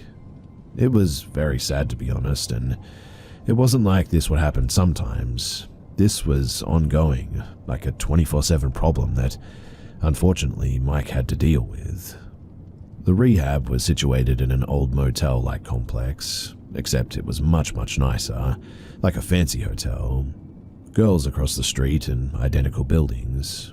Everyone was assigned to a specific room with 2 to 3 other patients, and when Mike showed up, he was placed in the unit that I was in. I introduced myself to him and shook his hand. He seemed so timid and nervous, but I gave a rundown of how things work and a rough daily schedule for our program. I showed him his room and I told him not to hesitate to ask me for anything. Before I walked away, I told him, "Mike, we're all in here for our own reasons. I just want you to know that there's no judgment whatsoever on my end, and that no matter what you may be dealing with, you can come to me and confide in me for anything you like, man." He partially grinned at that and nodded at me. And that was the last time that we spoke for the 2 weeks that he was there.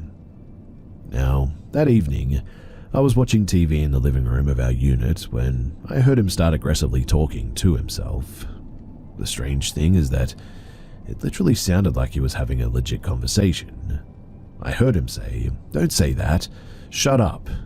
And then 5 seconds later he said, "I'm not going to do that, leave me alone."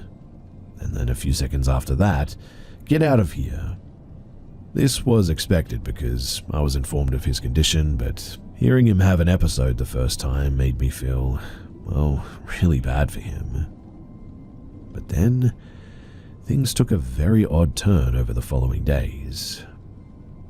A few days after Mike was placed in my unit, I woke up one morning to go make some coffee.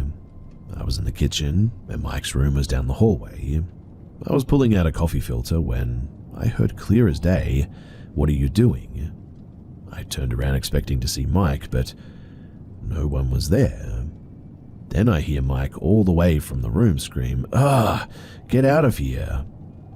I was very, very confused and didn't know what to make of it, and kind of just shrugged it off. I was pretty alarmed by this though, but things kept happening. It was later in the week when I was in the living room watching TV again when I heard Mike having another conversation with himself, but this time I could distinctly hear a second voice. I thought to myself, does he have a split personality and is having a conversation between himself and his other self? The other voice was so much different, and I kept telling myself, Mike's just really good at imitating other voices or something. I turned the volume down on the TV so that I could hear more of this conversation.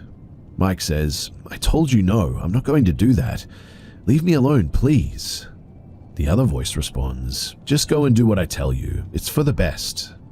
Mike responds, "No, that's bad. I won't do it." The other voice then responds, "Go to the kitchen and get the knife now." Then Mike let out a huge scream of despair. I sat there on that couch in just disbelief. My brain couldn't comprehend what I was hearing or what was happening. I suddenly got a huge sense of dread that came over me.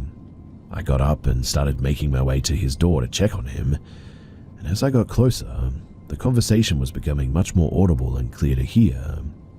There were 2 people in that room. I was certain of it, and nothing is ever going to change my mind about that. As I heard the other voice trying to persuade Mike again, I knocked on his door and the voice stopped immediately. I opened the door to tell Mike that I heard him scream and wanted to see if he was okay. It was just him sitting on the chair with his head in his hands like he just got some really bad news. He looked up at me and said, "I'm fine, thanks. Please shut the door." I immediately went to our head nurse and explained to her that Mike was saying some pretty scary things and that I was in fear of my life being in the same room as him. I mentioned to her hearing him talk to himself about a knife, and that was all it took for them to take Mike and relocate to somewhere else where he could get the help that he needed. To this day, I think about this experience that I had with Mike and try to find a reasonable explanation for what happened and what I heard. I've never heard voices or had hallucinations at any other point.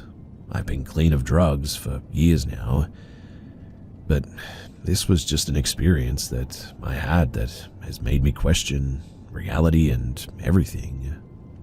Honestly, I feel like he didn't have schizophrenia, but that maybe he was possessed. I think about this often and I still cannot come to terms with it. I guess I want closure about it, and it's just something that I'll probably never get. So, that's my story, and if you've listened to everything, well then, thanks.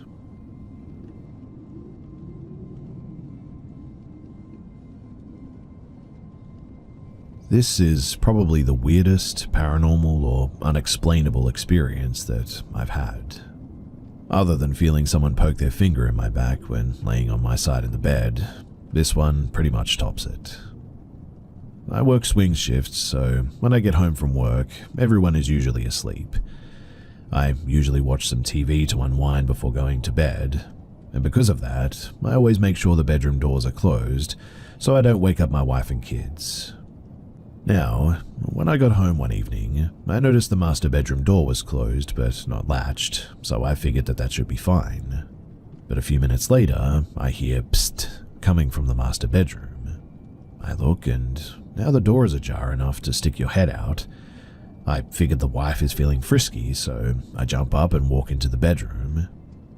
But she is in bed covered up and I'm thinking, she's pretending to be asleep. I climb in bed and tell her to stop playing. She wakes up though, and I could tell that she wasn't pretending. We've been married a long time now, so I know how she is when she wakes up. Long story short, I explained to her what happened, and she's weirded out like I was. Genuinely, it made my skin crawl, and it was hard to fall asleep that night. Ever since that night, I randomly feel something around me too, like the hair on my neck will stand up. I feel like I'm being watched.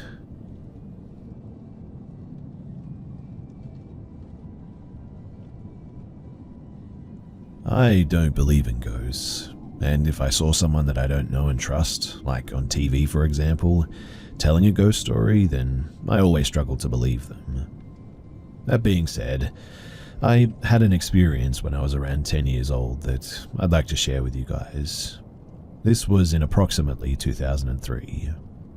So my friend and I were walking to football training. I live in a quiet countryside town in Scotland. To get to the football training, we would walk past the tennis courts as it saved a lot of time. The tennis courts are located at the bottom of a wide open grassy area, and next to the tennis courts is a slope section of ground that runs the length of the court. I think it's meant to be the stand where people can sit or stand and watch. It was sort of like a grassy pyramid that's been stretched out in length. There's a path that leads down to the stand and it just stops. On the far side of the stand is a small wooded area. We were on the path walking down to the tennis courts. It was broad daylight. No one was around. The wooded area briefly falls out of view as the path is on the slight decline. We walk up the hill of the stand onto the main body of it, and there's a woman standing at the tree line. She stood there with her hands clasped in front of her, looking directly at us. My friend and I are walking toward her. She stood between a fence and a small stream that's guarded by a waist-height fence. We walked the length of the court, now less than 10 meters from her.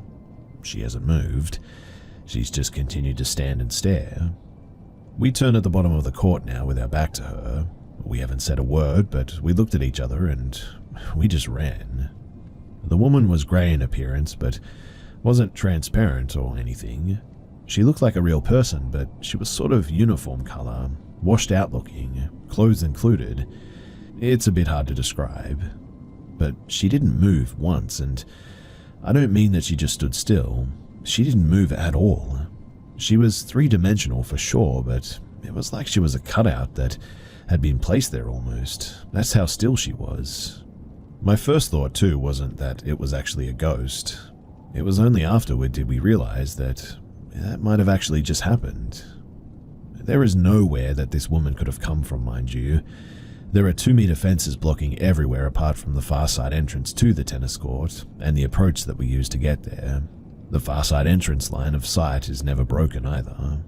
The stand only obscures a part of the wooded section for a moment, but when we looked back, she was just simply not there. We must have broken line of sight for, at the most, 5 to 10 seconds, and then there she was again. The village that I lived in is small, and I've never seen this person before, and I've never seen her since. For a good 10 years, too, that area would always terrify me at night. I would hug the fence until I had to turn my back to the area that we saw her, at which point I would always run. It didn't matter how muddy the grass was either. It was always genuinely too frightening to care about the condition of my shoes or anything like that. And I really just don't know how to explain this. I tell people that I don't believe in ghosts if they ask, but I always offer this story as a consolation, I guess. Looking back on it, I wish that I would have spent more time looking at her, as it was happening despite not realizing what I was potentially looking at. The unbroken eye contact was really unsettling though. It made it difficult to look at her, I guess. That friend and I, we don't really speak anymore. We haven't for around 15 years, but I actually bumped into him in town about 4 years ago, and the first question that I asked him once the greetings were over and done with was, "You remember when we saw that ghost?" And he said, "Yeah, I do, mate."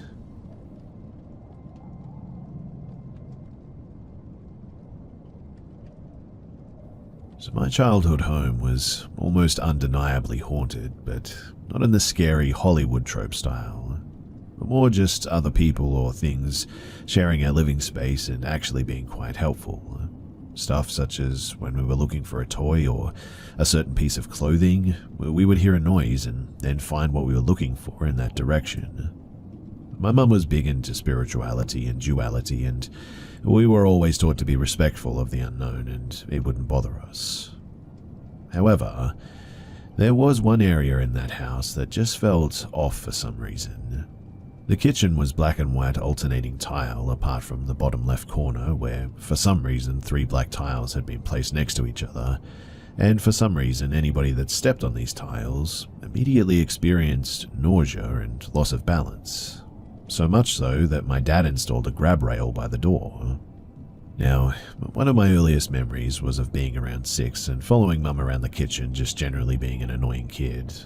I remember vividly fiddling with her Rubik's Cube at that age. I couldn't solve it, and so I used it more like a fidget toy, I guess. But I remember vividly walking over these tiles, losing my balance, and dropping the cube, but whether it was the sound of me falling or some other reason, I never heard the cube hit the floor, and no matter how much we looked, we could just never find it. My kid brother at the time was 3 years younger than me, and says that he saw the cube go into the floor. I'm guessing my mum just wrote this off as a child's imagination at the time. He doesn't remember this now, by the way. But cut to today, 24 years later, and after 12 or 13 years of renting this house out, my mum has made the tough decision to sell the property to help pay for my grandparents' care home and medical fees. Both have quite severe Alzheimer's and dementia, and my nan is currently receiving palliative care for bowel cancer as well. Myself and my brother were generally touching up some paintwork and tidying the living room up when we heard a plastic clunk from the kitchen. When we walked in, there was a plastic Rubik's Cube sitting right in the middle of these 3 black tiles. Mind you, it wasn't dusty or dirty as if it had been there for ages.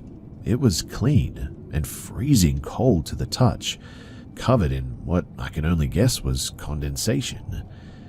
My brother doesn't remember this incident, but I found my mum in an upstairs bedroom and she is adamant that we're playing some sort of trick or prank on her. Then, all of a sudden, a really horrid feeling started coming over me. Like the feeling you get when you know that you've done something wrong or messed up in a really big way, and somehow the situation seems irreparable, if that makes sense. Just a really foreboding feeling. I'm currently sat in my car sharing this with you guys, and I'm just generally freaked, which isn't something that usually happens to me. Every time I so much as glance at the house now, I get a really sickly feeling in my stomach. I'm just wondering too if anybody has had any experience with anything similar, or if you have any advice.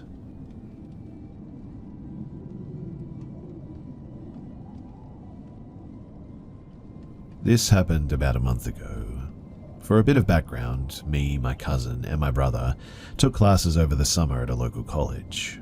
Me and my cousin, we took a biology class, while my brother took a pre-calculus class. My brother's class ends later than our class, giving us about a 2-hour window, where we would sit around the college to wait for him. The drive back and forth is about an hour, so we always wait to conserve gas. During the encounter, we were waiting for him at the cafeteria, passing the time. After a while, this woman in a wheelchair shows up in front of some vending machines a couple of feet in front of us. I paid it no mind, but she sat in front of that vending machine for a good 10 to 15 minutes and started to play loud music. It startled me, and so I looked up at her. She then looked at us and asked, "Do any of you boys have 10 cents that I can use for the vending machine?" I had 2 $5 bills in my pocket in case I needed some food, so I gave her a 5 and I got handed back my change. Then she asked for another favor. This time it was to bring her to a parking lot near the football stadium where her ride would be waiting. She said that she had never been there and she needed some guidance. I figured that there was no harm in helping her, so I took the handles, but she immediately stopped me and asked for my cousin instead. I was being pretty oblivious during this entire encounter, so I didn't even realize how strange that request was, and didn't notice any of the strange things that she did until later. I also want to clarify that she was able to move on her own just fine, so the request for her to push at all was a bit strange too. And as my cousin was pushing her, she kept looking back at me and giving an uncanny smile, like it was meant to be a friendly smile, but it came off more like she had some sort of malicious intent. In any case, after we arrived, she looks at us and asks, "Could you stay with me until my ride comes?" Still giving us a smile. We reluctantly agreed. You know, once I had to go back and forth from here in the other parking lot, it was so annoying, she recalls as we wait. Me and my cousin shuffled at this because we found this extremely unsettling. This was because it meant that she had lied to us about not knowing where she was going. Even stranger, she tells me about how she loves to smash glass bottles to tame her anger, like the glass bottles that she had in her hands at that moment. I hadn't caught on to the strangeness just yet, but my cousin was really unnerved.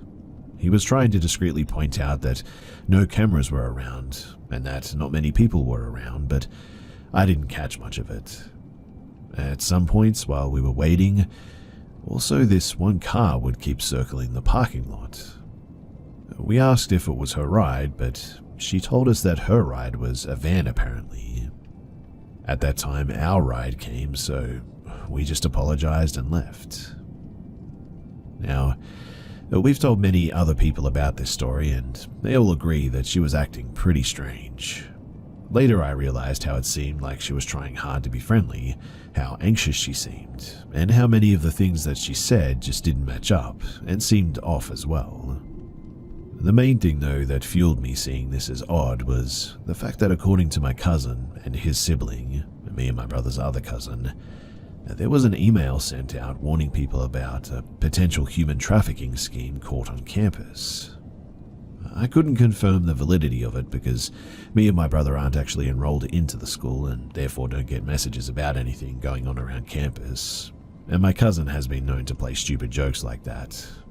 Nevertheless, it's caused me to re-look at what happened through that lens. What do you all think?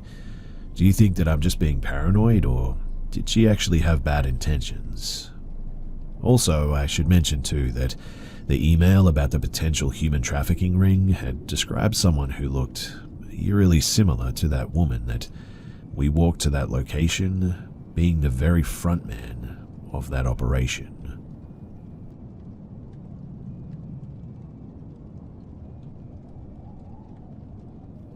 Last May, I moved into an old 6-bedroom house in a neighborhood of Mexico City. The house has been shared among a group of friends, colleagues for a couple of years. It's a bit of a revolving door as far as the tenants and roommates go.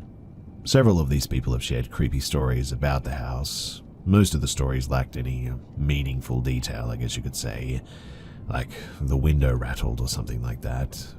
I didn't take anyone seriously is what I'm getting at. I thought that they were all just paranoid. That is, until last Friday night. It seems somewhat worth noting that most of these stories happen on or adjacent to our back patio. No idea why. On Friday night, myself, one roommate, Diego, and his girlfriend were all sitting at a table on the patio talking. It was already after dark, so we had the patio light turned on. Our sliding glass patio door was open. At roughly 8:15 p.m., someone turned off the patio light on us and slammed the sliding glass door shut. For context, the patio light switch is located inside the house, so we couldn't see who could have flipped the switch like that. Diego commented, "That was rude." It was abrupt, but not that strange, I guess. Our other roommates, Armando and Carly, live upstairs and are sometimes sensitive about sound and whatnot. I assume that maybe that they had heard us and got annoyed, or maybe they didn't hear us and simply thought that we left the light on and the door open when we left. I stood up, went inside, turned the light back on, and this time when I turned to the patio, I slid the glass door closed. The next afternoon, I talked to Armando and he said that he and Carly, their boyfriend and girlfriend, had left the house at around 7:30 p.m. on the Friday to visit the mall and see a baseball game. In other words, they were not home when the lights shuttered and the door closed. I was surprised by that, I must admit. Anyway, that same Saturday afternoon at the same patio table that we were sitting the evening before, Diego and 3 friends were having a beer. There was one empty chair at the table, when suddenly the empty chair, or someone sitting in the empty chair, whistled at everyone. Everyone paused and looked at each other. On Monday, yesterday, I ran into Beto, a friend of the company who used to live in that house. I told him about the weekend and he said, "Wait until you see the girl." This was the second, possibly third time that I'd heard of a little girl in the house. Another instance was by the manager of our company, Yolo, who also told me that she saw a little girl in the house as well. This really should be impossible though, as almost no one here has children, and none of the parents that we know have ever brought their kids to the house. Now, I understand that these are all fairly minor instances, I guess, and maybe they could be explained away. Maybe one or more of our friends are tricksters, who knows? But it's really starting to feel like that is not the case. Some other slightly off occurrences too are that someone randomly threw straws out the window at our friends while they sat on the patio, but nobody was home. Julian saw someone move inside Diego's bedroom through the window when Diego wasn't even home. Armando heard voices directly outside of his bedroom door, as if someone was in the hall, when nobody was home. This particular case is the only one where we thought that the voices may have just carried from perhaps outside because the house is big and kind of echoey. And there are other small things that have happened too, but the reason why I share this is because I'm wondering, is there any way to research this? Is there any way to confirm the presence of this little girl or anyone else in this house? I know very little about this kind of thing, and as I mentioned, I've always been a bit of a skeptic. But I must admit that my curiosity, it's getting the better of me now.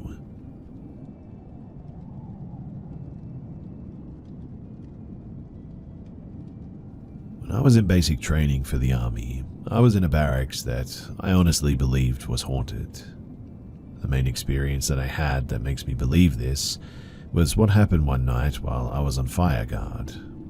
For context, for fire guard, at least when I did basic, there would be one person up at a time. They would have an hour shift, then they would wake up the next person, and so on and so forth.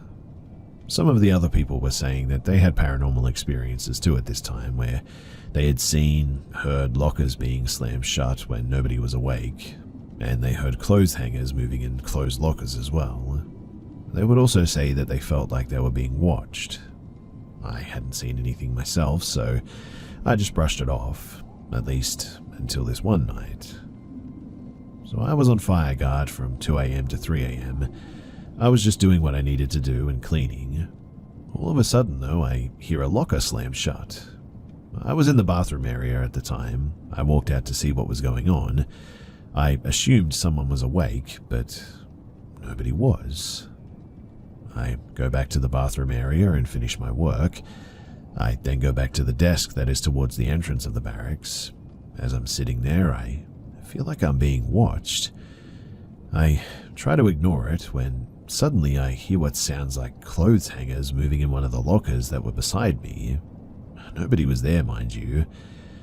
I couldn't get back to sleep when my shift was over after that, and when everybody was awake the next morning, they all said that they had heard a locker slam too, and that each of them were in their bunks.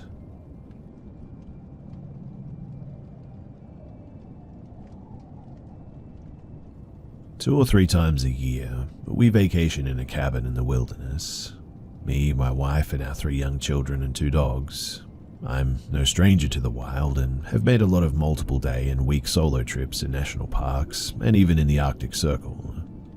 Yesterday, too, I went for a 10-mile solo hike, and at the farthest point, after 2 hours, I heard my children arguing, playing, crying, laughing, and calling me from the forest. I was totally alone, and my first instinct was to run through the thick brush and trees where the sound was coming from, but then I realized that there's no way that it could be my kids, and I should just walk on and try to ignore it. I decided to walk back to the cabin in the end. The whole family was there, and they told me that they had never left. Now, I know how my children sound, and I swear that it was them. Later, I realized the combination of all the sounds, laughing, crying, playing, etc., made no sense. So, what was this? What did I actually hear?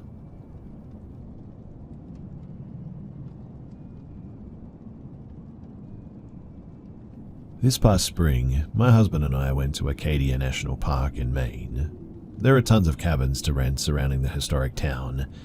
We rented a small cabin and had our dog with us. We had been there 2 days with no issues. I had found a private side road a few hundred feet from the cabin that led to some newer, nice houses. I even saw a woman putting her elementary-age children in her Subaru. In other words, I felt perfectly fine on that quarter-mile track. I also chose to walk my dog down that road because the cabin was along a highway and it backed up against thick woods. Now, the first 2 days I walked my dog down that road, I didn't have any issues. The third day, however, I was walking in the morning and, I don't know, I just got a really weird feeling. I felt like I needed to turn back, so in the end I did. My dog at that moment started to whine in a way that I'd never heard her whine before, nor since then. She looked into the woods while yipping, so I decided to book it back to the cabin. There were 2 dirt footpaths that led to this road. I only took the one near the cabin and not the other one near the barn on the property that we were staying at. I get back to the cabin eventually and I let my husband know what happened, and he got this look on his face. He then told me that the night before, he had walked our dog towards the barn nearby and taken the other footpath. On the side by the trees, he saw what looked like animal skulls, 2 empty liquor bottles, candles, and other items arranged in a deliberate way on a table in the woods. He also got a terrible feeling, and he retreated too. My husband is in the military and has been to war and has seen some stuff, so he really doesn't scare easily, but this really creeped him out. It further freaked us out too because I realized that we got the bad feeling near that barn. Even my dog was on edge after that, and so was I. Needless to say, I was pretty happy that we were on our way shortly thereafter. It also turned out that that was the night of a full moon, so we hypothesized that it was possibly set up for perhaps a ritual or as an altar, maybe for a cult.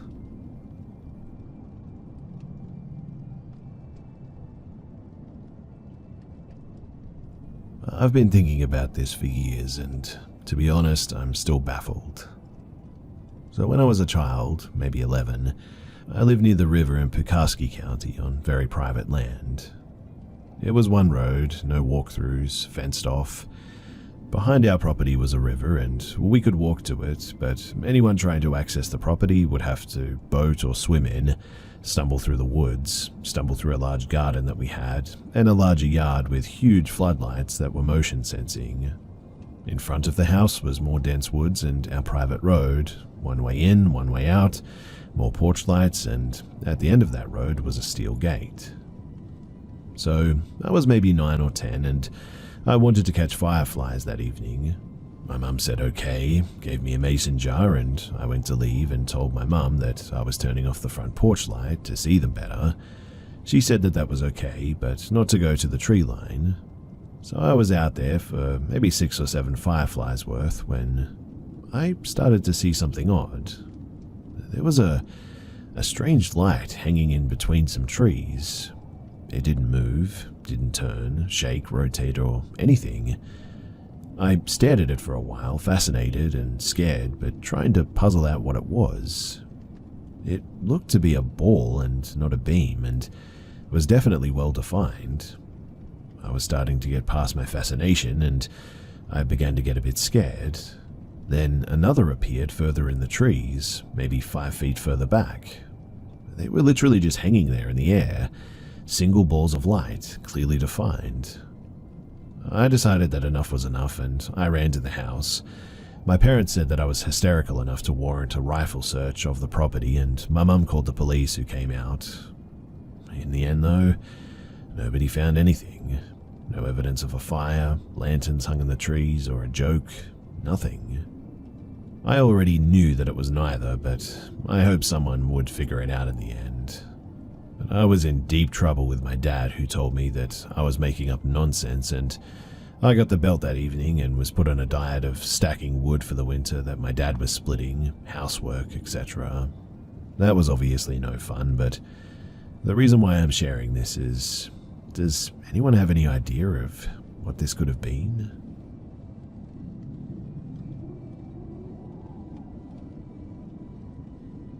My siblings and I seem to have all had experiences with the same thing.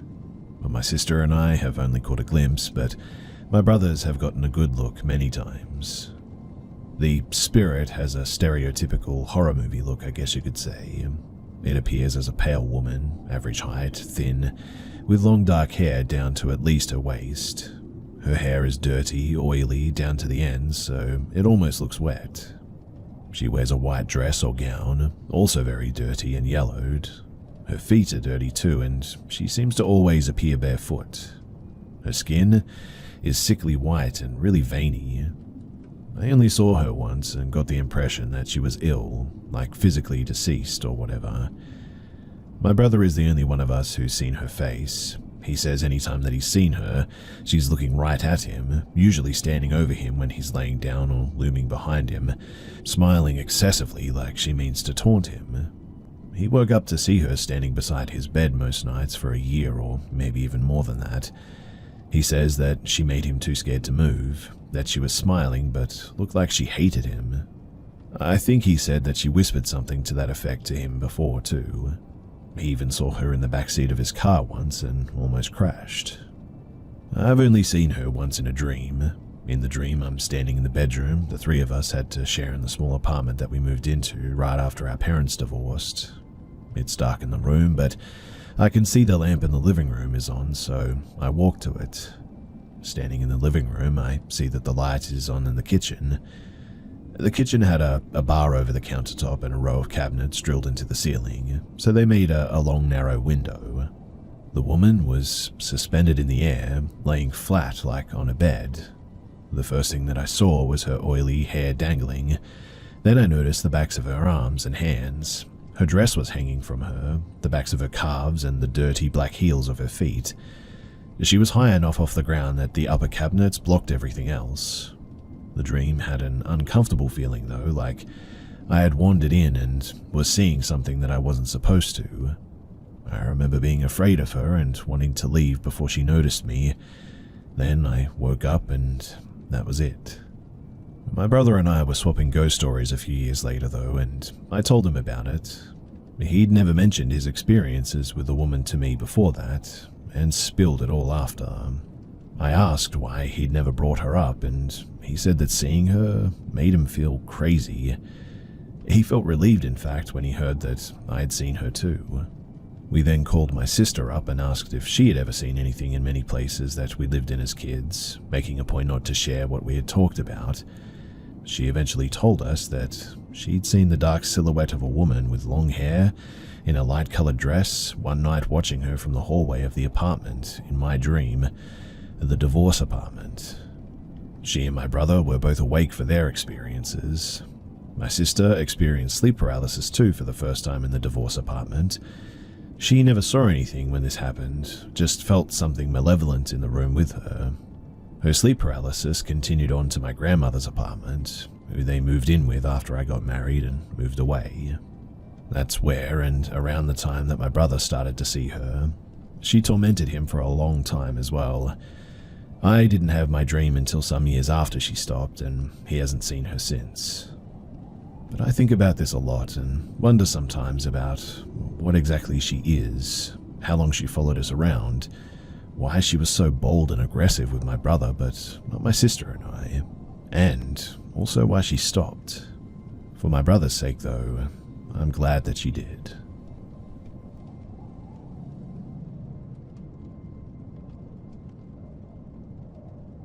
I used to live with my now ex-partner in a 2-bedroom flat here in the UK. It was a strange layout. You entered a sort of communal door and right in front of you was your own door to then enter your flat. After that, you had around 12 steps up to the landing. On this floor was a bedroom, bathroom, and the main bedroom. To get to your kitchen and living room, which was all one room, you then had to go up to another set of around 10 steps. Now, as mentioned, I lived here with my partner at the time around 13 years ago. It was a cheap rental and all we could afford at the time. Nothing seemed off in the beginning, but weeks into living there, messed up things started to happen. And yes, we did move because of it as well. The first things to happen were passed off as explainable, I guess. Things like electrical issues, the kettles turning on and off by itself, lights being on when you knew for certain that you'd turn them off. However, around 1 month into living there, it turned into sounds and one vision from a close friend. My ex and I still talk about it to this day now and again. But I had 9 of my favorite records framed in rows of 3 and hung onto the living room wall.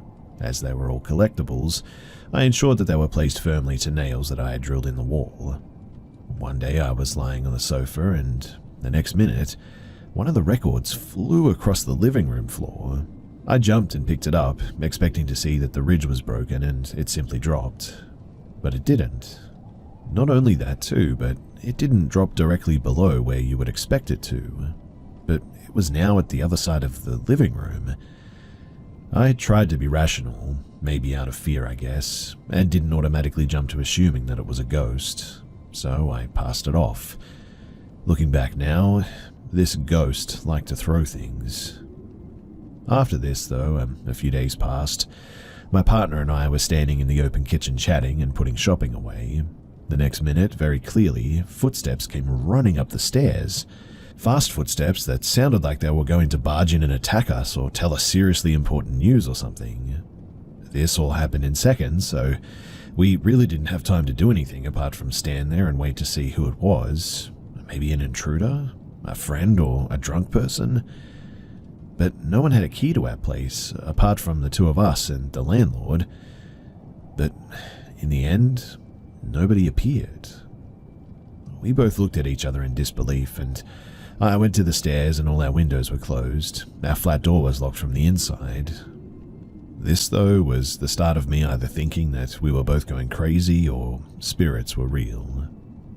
After that, my partner and I both sat down to talk about what the heck just happened. She stupidly decided to name the ghost. She named it Biddy. I remember telling her to stop it as I was freaked out and trying to stay level-headed.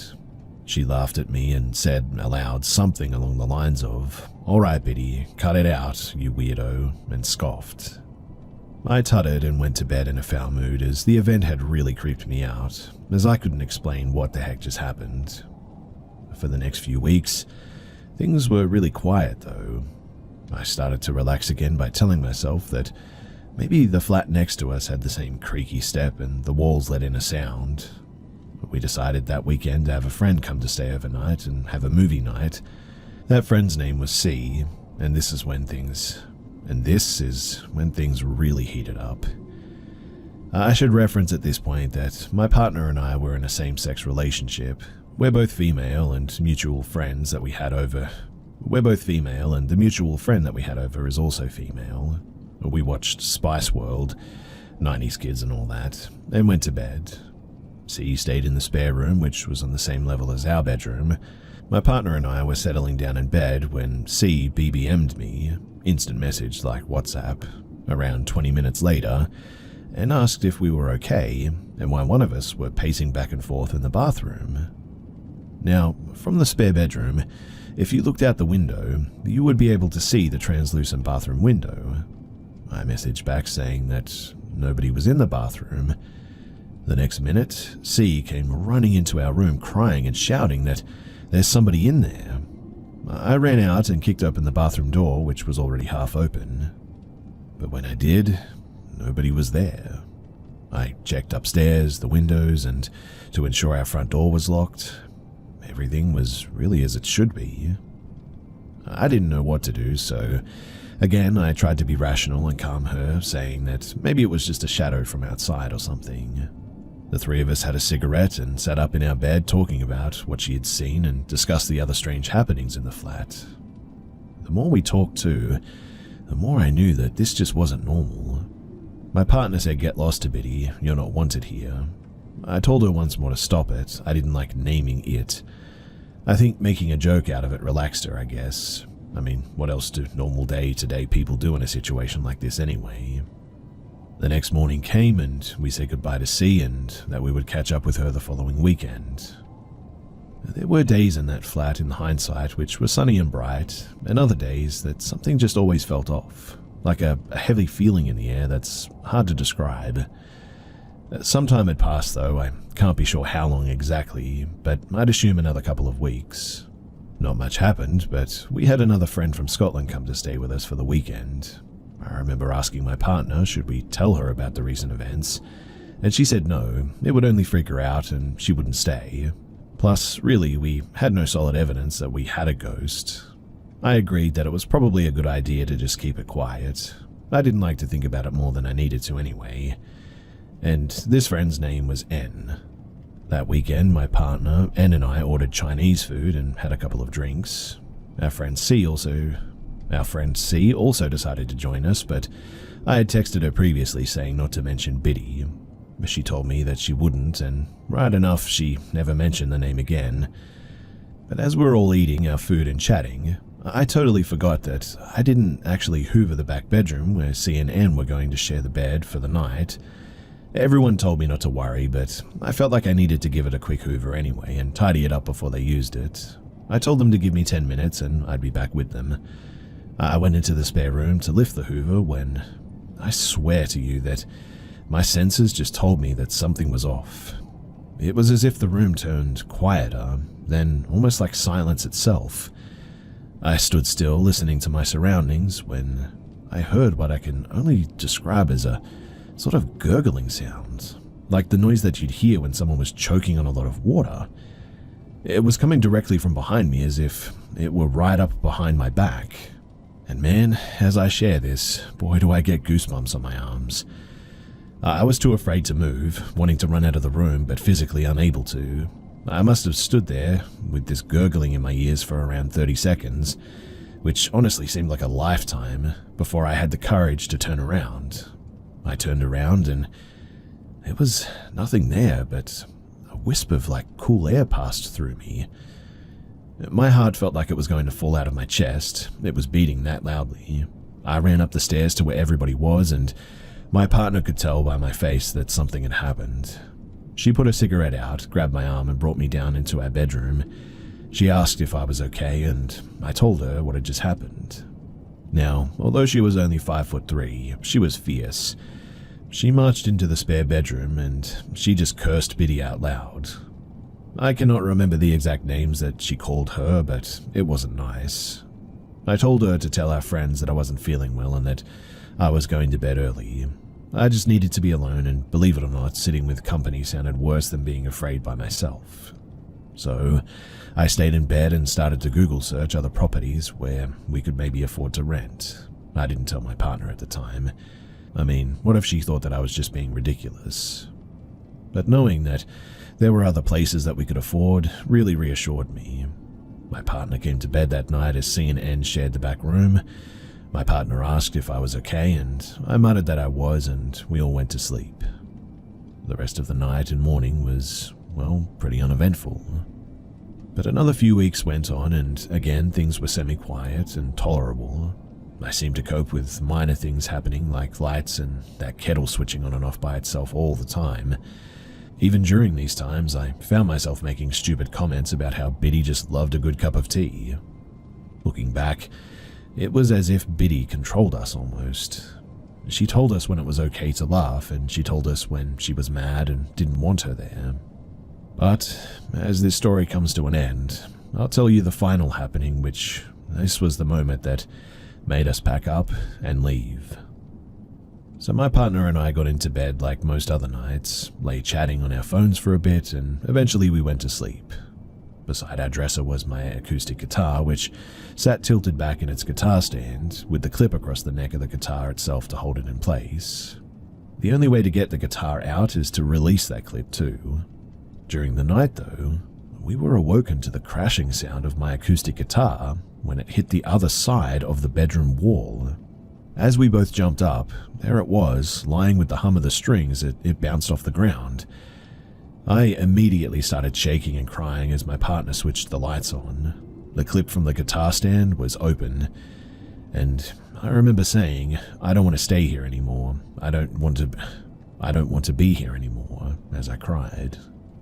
My partner told me that she felt the same way and reassured me that we would move as soon as we could. I couldn't be in that house anymore though. This thing, whatever it was aggressive, and it was obvious that it did not want us there. It was around 2 a.m. at that time, and we called C to ask if we could come and stay with her, to which she said of course. The next morning, my partner and I started looking for a new place to live, and we contacted our landlord saying that we unexpectedly needed to terminate our tenancy. And at this point, we didn't even care about losing our deposit. We left 2 weeks after contacting our landlord. During the 2 weeks, we stayed with C, only returning to the flat after work together to back up. My partner and I broke up around maybe 2 years after moving to the new place. We remained in contact for a while, but then we grew apart, and I hadn't heard from her in over 8 years, until recently when she reached out to me to ask how I was keeping. The third question she asked me, though, was, do I remember Biddy? And honestly, how could I ever forget Biddy?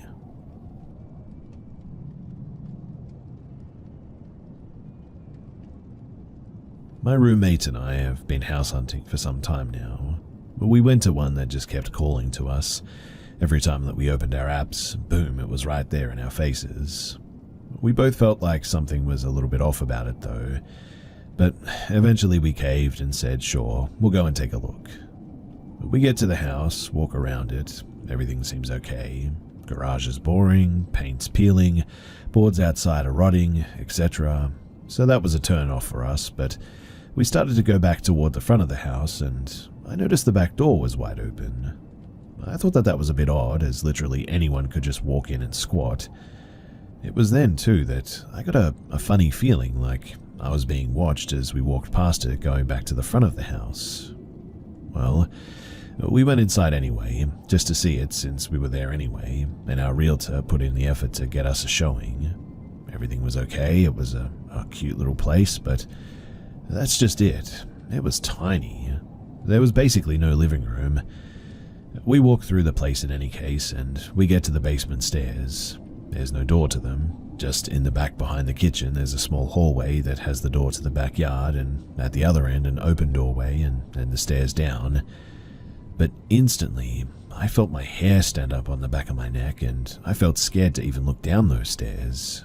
My roommate looks at me and said, I feel it too. Maybe I had a look on my face or something, I don't know, but we go down the stairs and I said out loud, just please don't touch me, I'm just here to look. Our realtor looked a bit uncomfortable too.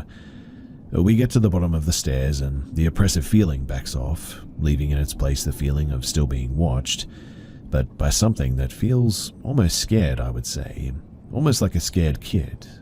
We look in the bathroom, the 2 bedrooms, and once I got to the closet in the second room, the I'm scared feeling got stronger. Not like me being scared, but whatever was down there with us was skittish. I walked out of the room and straight across the living room down there. There was a very small area about the size of a small closet, with half an original concrete wall still there, and I instantly felt an overwhelming dread and almost burst into tears. Then I suddenly felt this oppressive feeling come back full force, and while it wasn't audible, it felt like it was screaming at me and it was just telling me to get the heck out of its space. I ran out of that basement so quickly. Once back up the stairs, it was almost a normal feeling too. We went up to the loft in the attic and it actually felt quite comfortable up there, until we turned to go back down the stairs to the main floor. The lights were all off when we went up, so my roommate flipped the switch. They flickered, then all went off except for the one above him.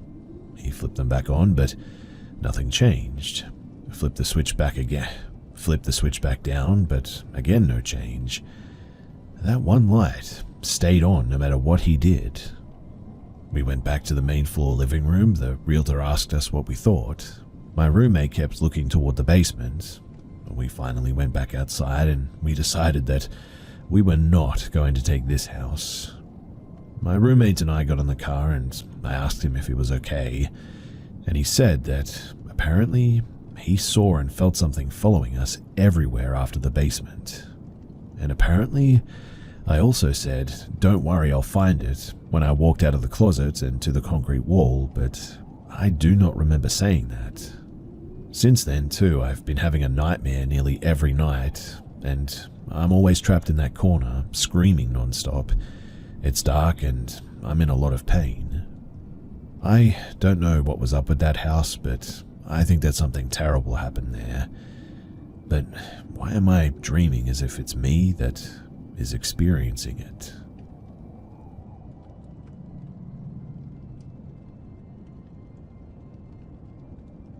A few years back, when I was around 18, I entered a very rebellious phase in my life.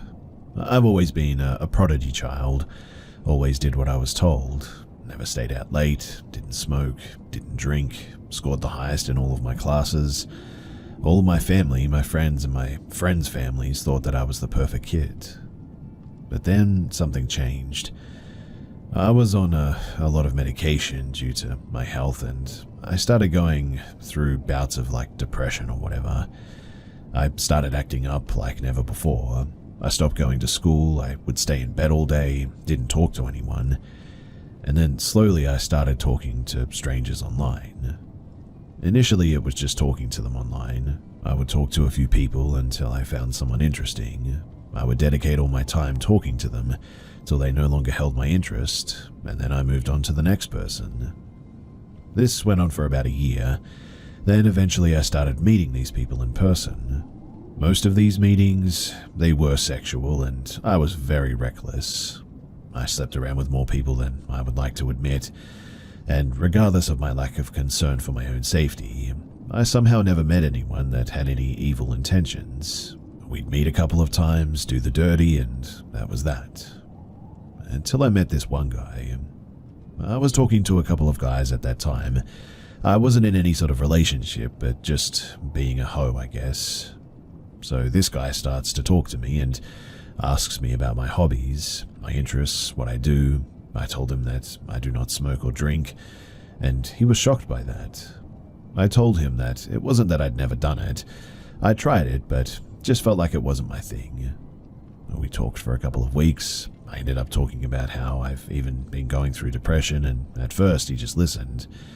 Eventually he started telling me that I should try smoking. It would help me to relieve my anxiety and stress.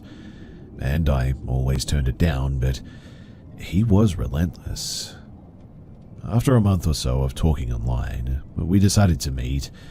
We had never had any sort of sexual conversation or anything, so we were just going to meet as friends.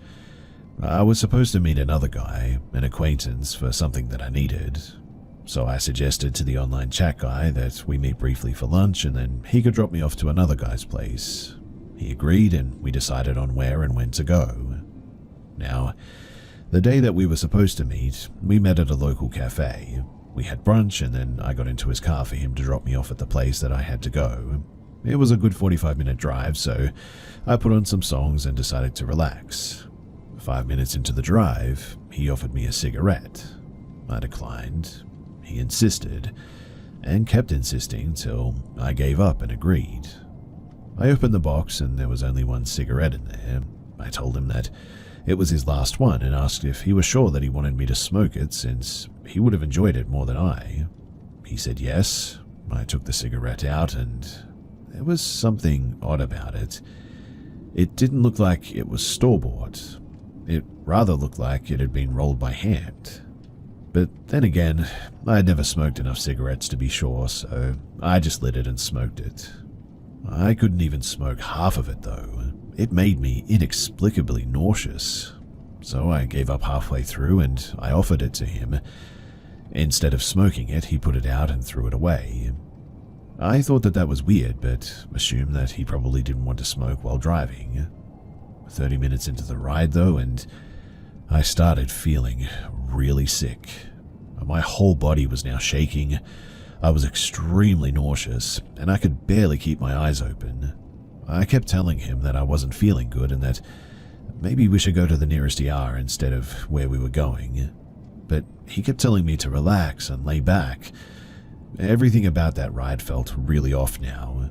I told him too to stop the car and drop me off wherever we were. He refused. All I could think of was pulling out my phone and calling for the police. When he noticed what I was doing, he immediately stopped the car and I got out. I couldn't stand, so I sat on the roadside and called the guy that I was supposed to visit. He immediately drove to where I was and picked me up, took me to his place where I threw up all over his living room multiple times. For the next hour and a half, I just laid on the couch, my whole body shaking and constantly throwing up. The guy brought me water, gave me some electrolytes, and kept insisting on going to the hospital, but in the end I refused. I had no idea what I had smoked, but I was sure that it wasn't just plain old cigarettes, that much was clear. I was scared that if it had been some illegal drug and if the hospital caught on, that I would get into trouble, and I absolutely did not want my parents to find out what I had been up to. So, in the end I just laid there, kept throwing up and letting whatever that stuff was get out of my system. All these years later, and I am now married to the guy who picked me up from the roadside and helped me through an insanely embarrassing time.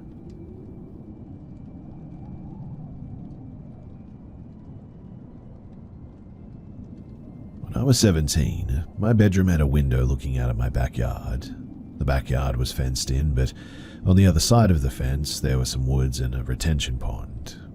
I'd never been scared of this and kept the blinds open so that when the sun rose in the morning, the natural light would help wake me up. But one night, I was up late on my phone with my dog laying in my bed next to me. At around 2 a.m., my dog jumped up and started barking at the window. At first, I honestly thought that he was just barking at his reflection and told him to stop. But I then realized that he was looking at the left side of the window while his reflection was on the right.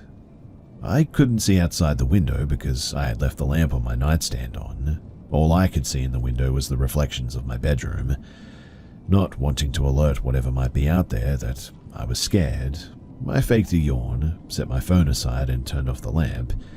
I then laid face down facing the window, and I swear that I saw a set of human eyes looking back at me from the left side of the window. I drink a lot of water at night, so I had an empty bottle on my nightstand, so I grabbed it and pretended to just realize that it was empty. I turned on the lamp and acted like I was going to get some water. I went to my parents' room and my dad told me not to worry. We had these motion-activated floodlights and they hadn't turned on, so there was no way that anything was out there. I went back to my room and I told myself that I must just be seeing things. I ended up closing the blinds and I turned on the lamp and I just got some sleep. When I woke up in the morning, I went to take my dog out and decided to check out the pine straw bedding underneath my window. And when I did, it was visibly disturbed. I did my best to ignore that and tried to remember what my dad said about the floodlights. That worked pretty well, until my dad tested the floodlights later that day and found that the bulbs, they had been burnt out. To this day, I keep my blinds closed and my lamp off when I sleep. I don't want to risk anything being able to see me if anything is somehow peeking through my window. I would prefer to know if something is there, and I'm pretty sure that there was someone at my window that night.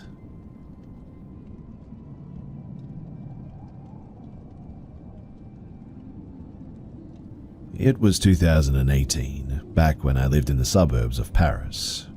I've been playing Pokemon Go since its release, and I used to go out at night to play, always with my best friend on voice call. It was a night like any other as well, following my usual route. It was around 2 in the morning, and I had already covered a good 2 kilometers.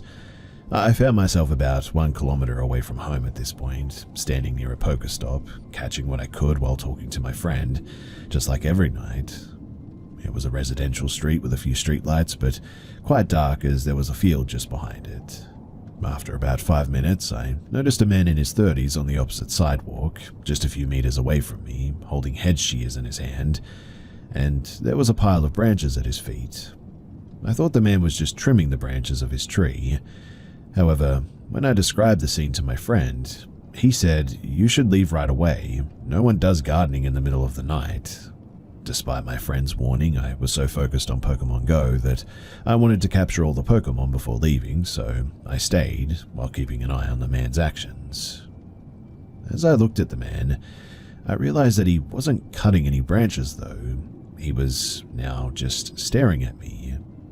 He would occasionally move and also hide behind a parked van nearby while spying on me through the windows. However, he knew very well that I could see him, and I began to feel scared at this point. Despite my friends pleading for me to leave, I still hadn't caught all the Pokemon, so I hesitated to go at first. The man continued his strange behavior, crossing over to my side of the street and hiding behind some bushes while staring at me. Then, he went back to his pile of branches and stared at me again. Finally, I had had enough and I decided to leave. I walked normally towards my home, trying not to show my fear. I had a straight path back home. My friend on the call asked me to check behind me in case the man was following me. And when I did, indeed, he was, still holding the head shears, about 10 meters behind me now. I then made a left turn instead of going straight, even though it made my way longer. I wanted to be sure that he was actually following me and that it wasn't just a coincidence. He continued to follow me though. At that, I picked up my pace, taking